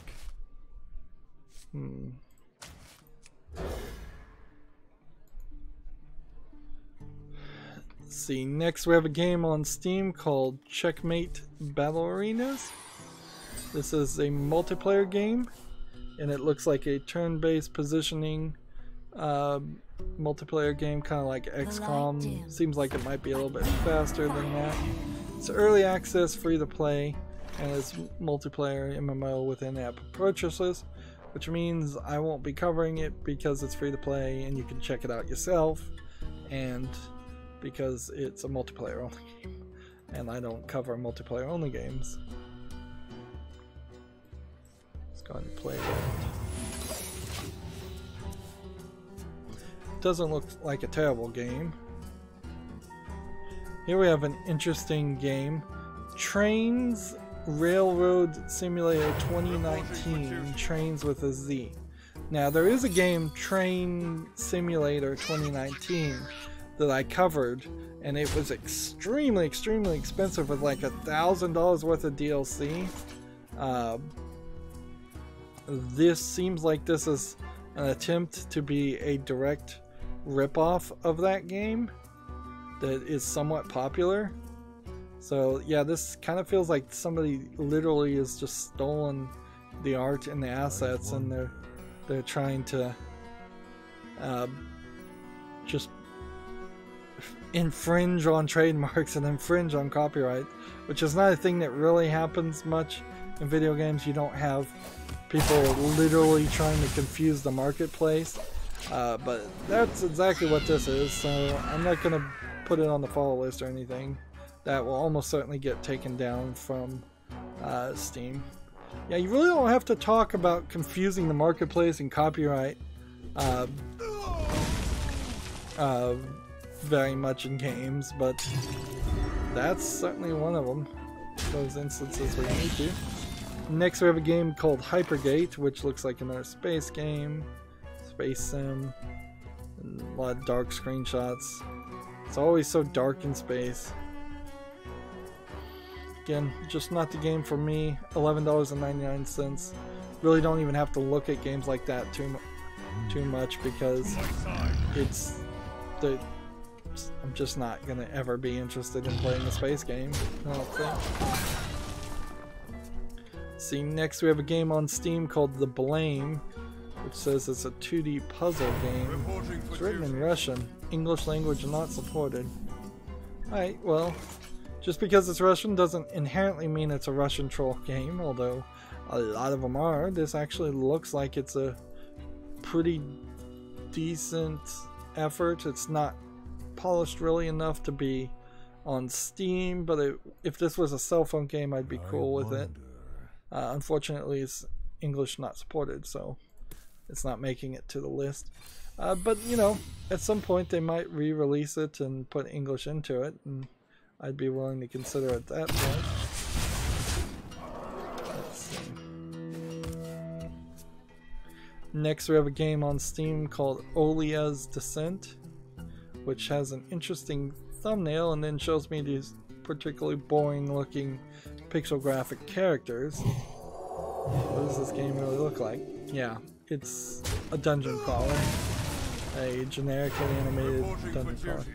Yeah, you get a lot of that where somebody spends a lot of time hiring an artist to make a thumbnail and then they don't pay the same artist to make the art assets for the rest of the game. The RPG Maker tag seems to have been removed at this point. I have not seen anything tagged RPG Maker in a long time.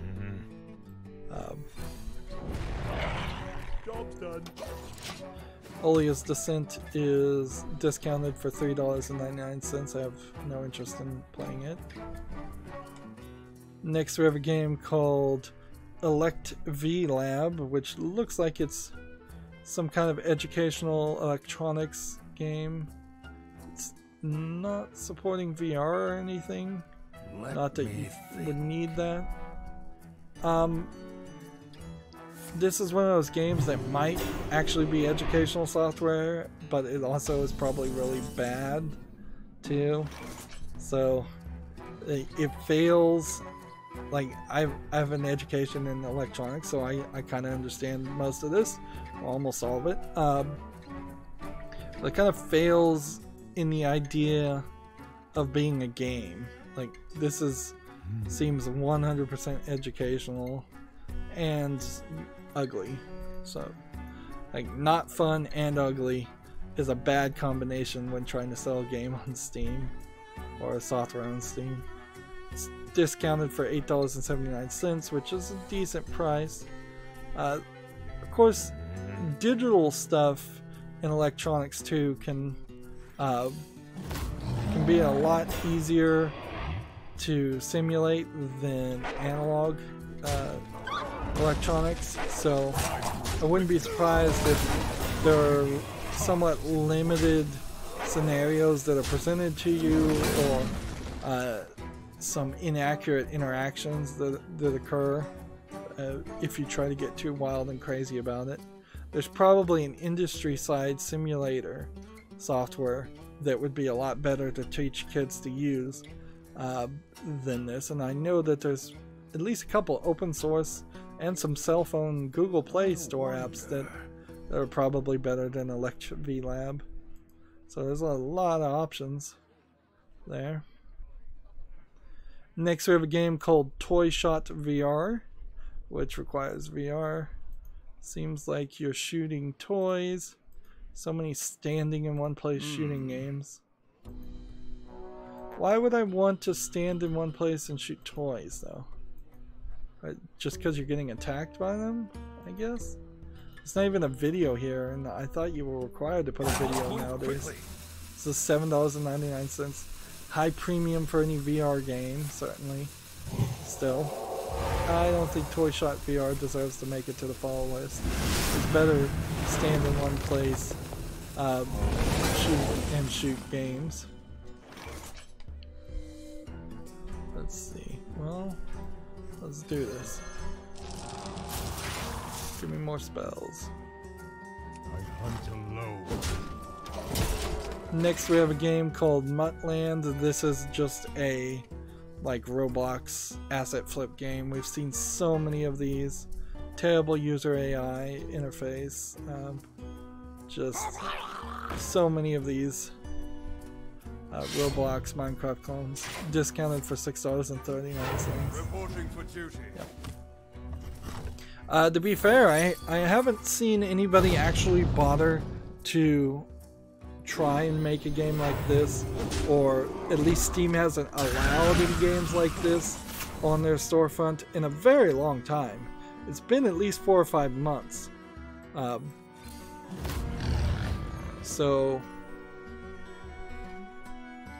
yeah, I don't know what happened there.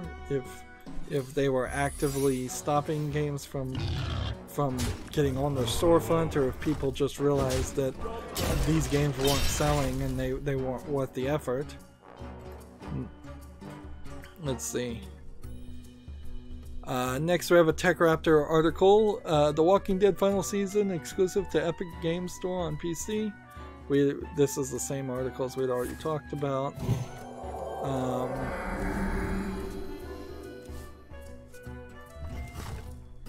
Let's see.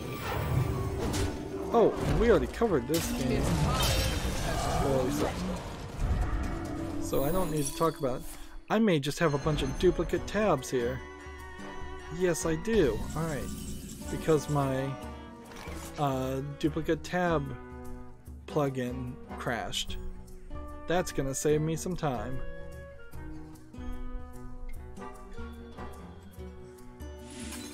Let's see.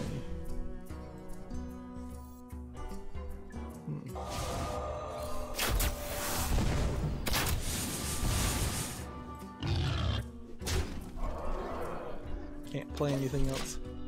Next we have a game on Steam called Parker and Lane Twisted Minds, which seems like it would be an adventure, like murder mystery criminal investigator story, but honestly it looks like it's cook served delicious, just in a different format. And it does fall into that category of these cheap games where you're doing somebody's job and it's just not something that I'd ever really want to play. Discounted to $9.74. Pretty expensive. Yeah. Yeah, it seems like you're just bringing items to other investigators for the puzzles. Alright. Start with this. And then do this. And then do this. And what do we want to do? Here. And then end the turn. I don't want to hit this guy because I'll just give him health if I did that.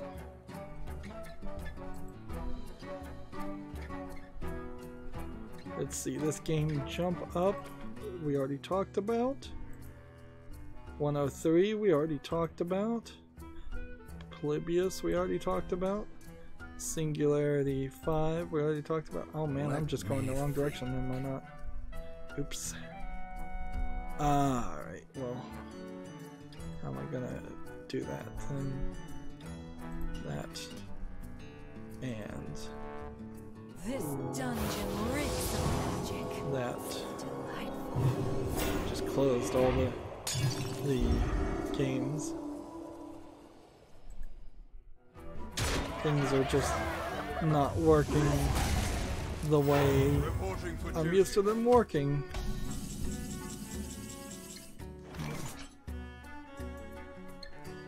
Alright.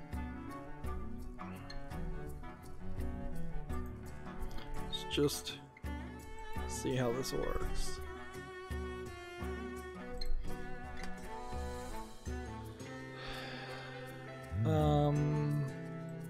Discover secret. Freezing trap. That'll be interesting. Do this. Ooh, do that. Alright. End the turn.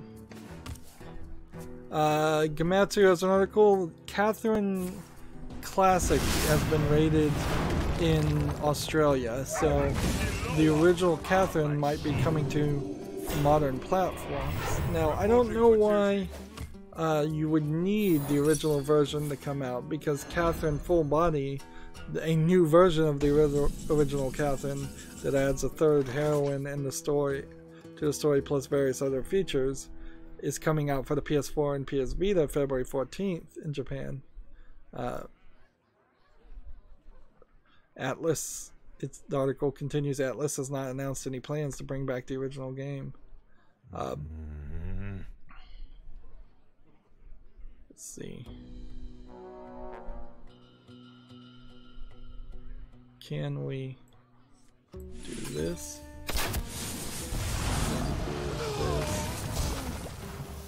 And then do this.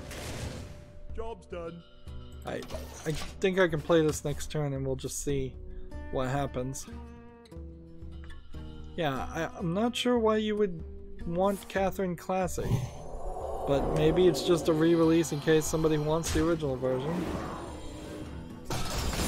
GameIndustry.biz has an article. Atari H1 financials show continued growth driven by Roller Coaster Tycoon IP. This is a little inside baseball. Let's see. Apparently the company was buoyed by the sales to THQ Nordic and Atari VCS pre-orders, whatever that is. Alright, let's do this. Here comes the big axe. I've cast a bunch of spells.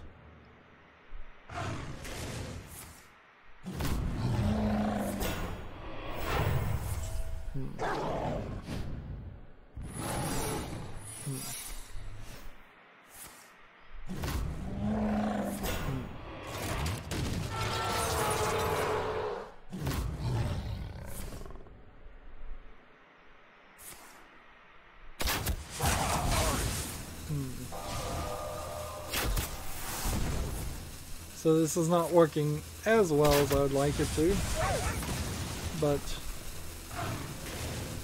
this should work.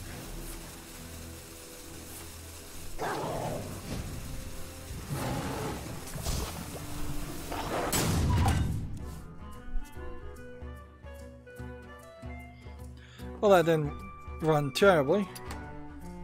Let's see, we've got a game on Steam called Crash Wheels, which is just kind of an open playground sandbox of a racing game. Discounted for 49 cents. Yeah, that's not making it to the list. All my tabs are in a nightmare scenario right now. We've got a game called Neo Geometry, which is a simplistic geometry, flip the object into the whole puzzle game. You know, I might put this on the follow list just to see if maybe it actually is good. I doubt it is though. Like, I haven't seen a game that actually is like that is good, so the idea of finding one puzzle game using that logic, that 3D geometry, would be cool. Let's see. Next we have a game called Throne Quest, which is just a like RPG dungeon crawler twin stick shooter game for $3.99. Let's see.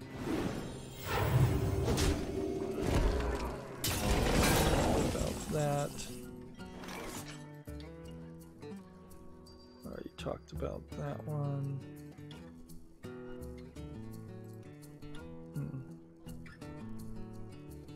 Talked about that one.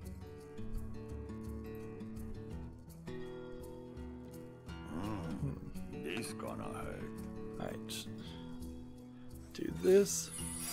Do this. Do this. Let's see.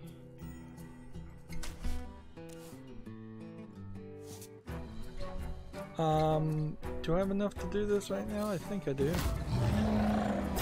There we go. 4. Get through that. Get that. And then return. So we have a game on Steam called Industrial VR Hoover Dam, which looks like it's a VR game somewhat built around looking at the Hoover Dam. This falls a little too much into educational. It's $9.99. Yeah. I don't think I would want this. Like, it's just not enough of a game, it looks like. It might be interesting if I had a class I was teaching, I might buy something like that, but not that. Next we have a game on Steam called No More Pop Music Annihilation, which looks like it's a slowed down Put your faith in the light. platformer using sheet music, and Move quickly. That looks like a terrible gameplay mechanic, and this actually looks pretty awful to look at. It has some kind of filter over the screen. Yeah, early access for $14.98 is way too expensive. Sorry, this one doesn't even make it to the wish list. Like, it's just too ugly looking to start off with. Good, maybe we can turn this around and start getting some victories. Gamatsu has an article, Langreaser 1 and 2 delayed to April 18th in Japan. Let's see. It was previously going to come out February 7th on the PlayStation 4 and Switch. Let's see. The publisher also announced they are evaluating the release of a demo for the remake collection. Langreaser is a JRPG of some sort from the tags I'm looking at. Apparently no talk of a Western release. I'm pretty sure the Langreaser series will eventually come to the West. None will survive. Next we have a game on Steam called Escape from Planet, which looks like it's got dinosaurs and some asset flips and shooting. Early access, $20.99 discounted. This doesn't look polished enough to justify being on the wish list, though, so I'm gonna remove it. Right.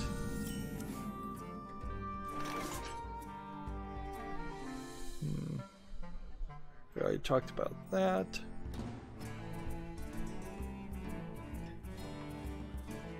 Let's see, we have a game on Steam called A Front Too Far Normandy, which is discounted to $5.94. Nothing. I don't think this is good enough.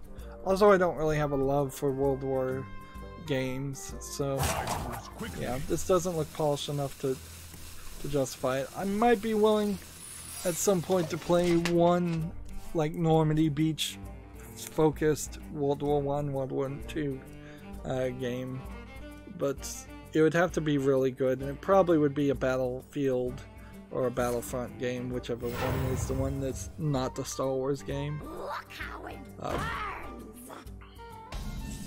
Next we have a game called After Hours, which looks like it's a simulation puzzle adventure game exploring a computer.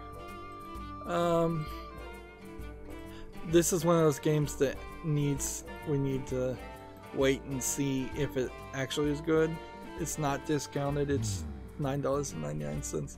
I'll put this on the follow list. I suspect heavily it actually isn't that good, but it could be.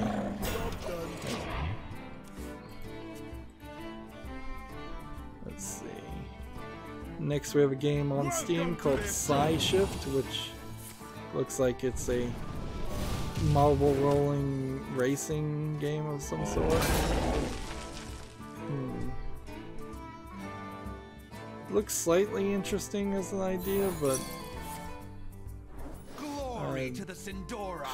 this doesn't really look like the kind of Marble Madness style game that I'd want to play. I'm not sure I'd actually ever want to play a Marble Madness style game.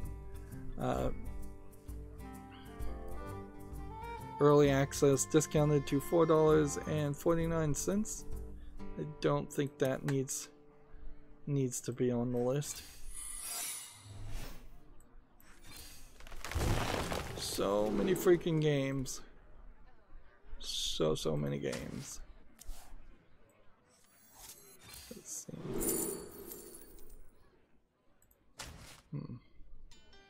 Job done. Let's see. Next we have a text-based game called The Tower Behind the Moon. I still don't want to play any text-based game. That would just be terrible content for YouTube. And frankly, I don't want to read that much.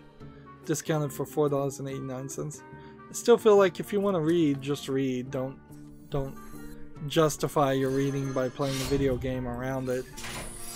I hunt alone.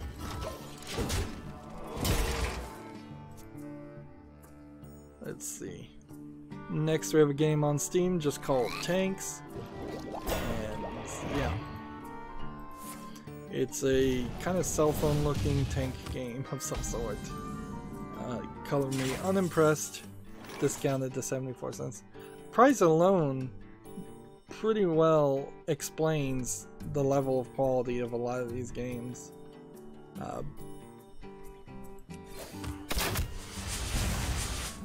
Get this. Then in the turn. Like if you see something, well, I feel like the prices of games have kind of gone up, but if you see something that's like coming out brand new for 74 cents, you know it's not particularly a great experience. Probably. Next we have a game on Steam called Crashy Racing, which again just probably pre-bought Unity assets for an infinite driving racing game. I haven't seen a lot of games like this, but yeah, this doesn't look interesting either. Discounted again for 75 cents. 74 cents. How did they destroy my weapon?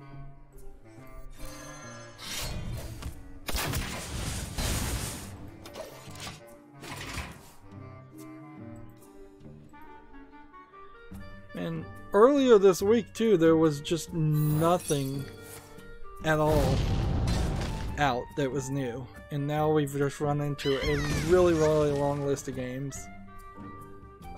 Next we have a game called Gunny Clock, which looks like some kind of puzzle game, single screen Unity puzzle game. I'll put this on the fall list because I don't understand what the game actually is. This might be interesting, it might not. Let's see. So I'm willing to give it a try and wait till what people say about it. Let's see. Next we have a game called Alien Bubble Destroyer, which I'm not willing to give a try. Very basic looking game that seems like you don't do anything other than shoot upward towards allegedly bubbles. I don't even see the bubbles. This is that same developer who is flooding Steam right now. Some of the other publishers that have been flooding Steam over the past few months seem to have kind of disappeared, but here comes a new challenger, certainly.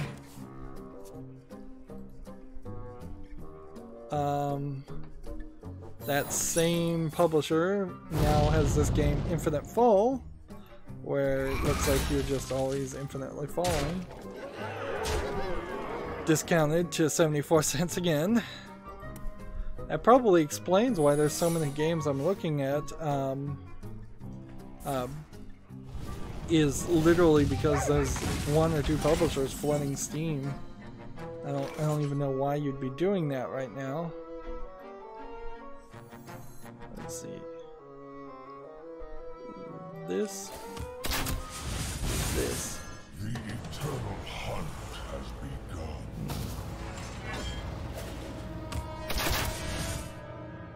And we'll kill that.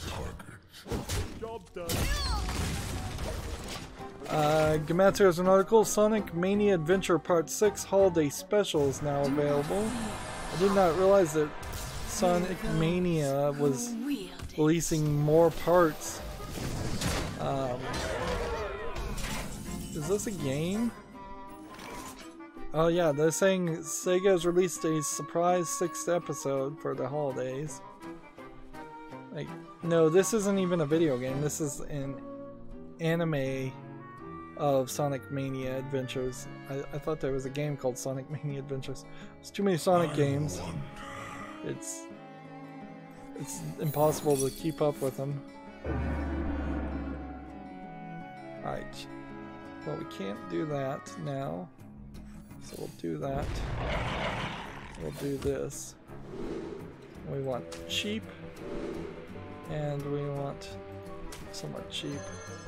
It's still going to be too expensive. Yeah, that's what I figured. Easy target. Are we going to lose here?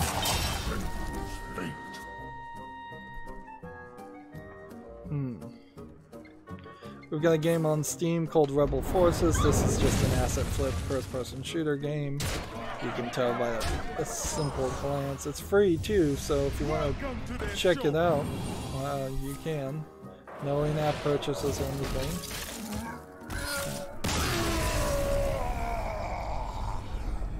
Alright, what can we do? Let me just, at this point, skip some of these games and we'll save them for Monday because this is just going long. And let me just skip to, like, I can close this one that's not in English, for instance. Let me just skip to the news and so we can cover that. And we really don't need to talk about a visual novel called Flowerless Quartet Seasons launching March 7th in Japan, because that probably doesn't mean anything. GameIndustry.biz has a news article here. Defying Human Studios closes down as it takes Islands of Nine, N-Y-N-E, free to play. Quote, all adventures come to an end, and for us that time has come a little earlier than what we've liked, says the studio. So this game Islands of Nine, I remember them trying to push it and make it be successful, but it really wasn't working. It's a first-person battle royale title, so with a $50,000 Kickstarter from 2016. Not really surprising that Kickstarter developer would make a game and then support it for a very brief amount of time and then give up on it pretty quickly. And so many games, so freaking many games. I have like 30 or 40 here.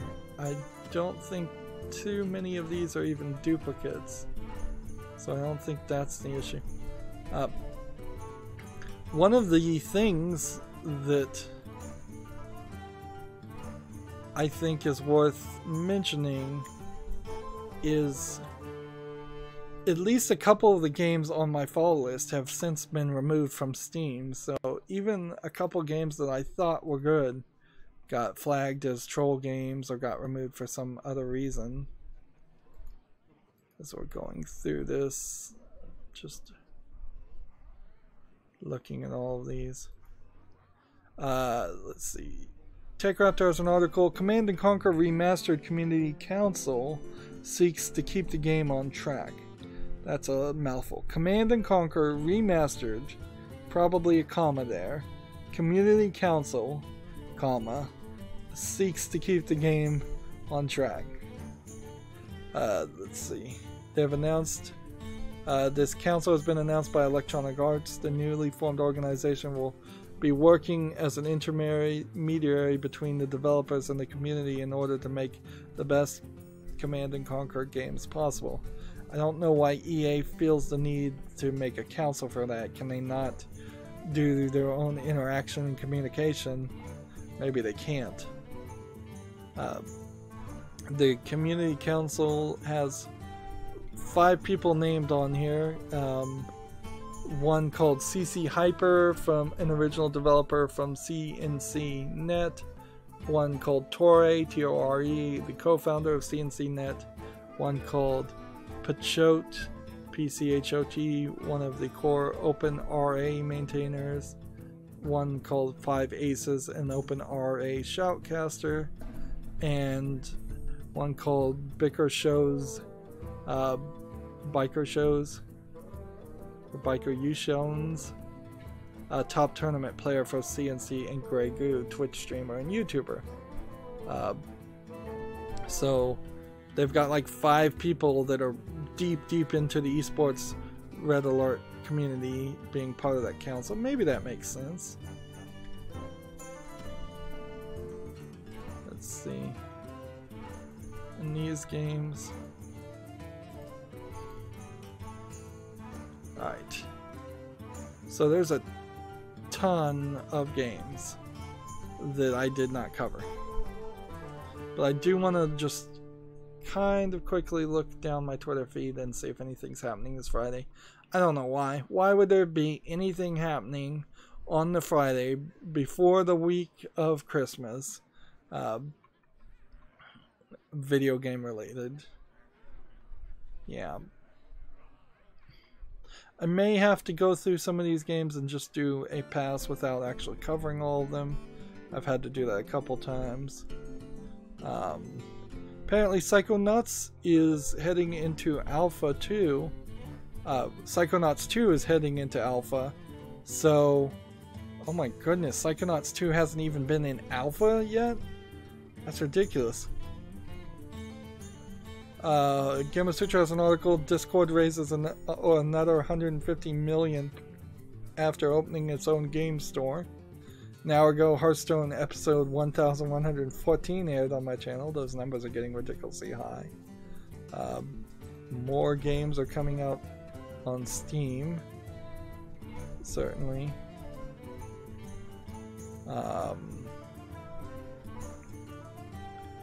Zynga to acquire Empires and Puzzles developer Small Giant for an initial $560 million. Let's see. What else? That is it. Quite a lot of news actually. But I think that's it. Alright. So let me just quickly look at the chat. If anybody commented, I've been ignoring it, trying to catch up. Let's see. Alright. At 5:51, I just said I was going to start ignoring the chat. Loki said, fair enough, gotta stay true to yourself. Only reason I say is if I've done a lot of research in sponsorships. Oh, so that was just a response to sponsorships. I'm going to log into Hearthstone. You want to play me so I can do quests? Don't have to talk about it. And then he goes, hey, at 6:22, hey, and hey, and I didn't see any of that. Sorry, Loki. But had a lot of games and didn't even finish it. And yeah, the stream is going long, and this new 2-hour per episode idea is certainly something that I'm still working with. The problem with doing 2-hour episodes is you really don't want to do a third 2-hour episode. Anyways, that's going to be it for this stream. We long since have finished all the daily quests. As always, I ask you to like, share, subscribe, comment, and watch every second of my videos. When you subscribe, click the notification bell, please.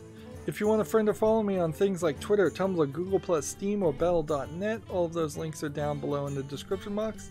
And if you want to support me even further, you can either friend me on Steam and gift me a game. The Steam Winter Sale is going on right now. Or you can support me via Patreon on a monthly basis. Thank you for watching. Have a good evening.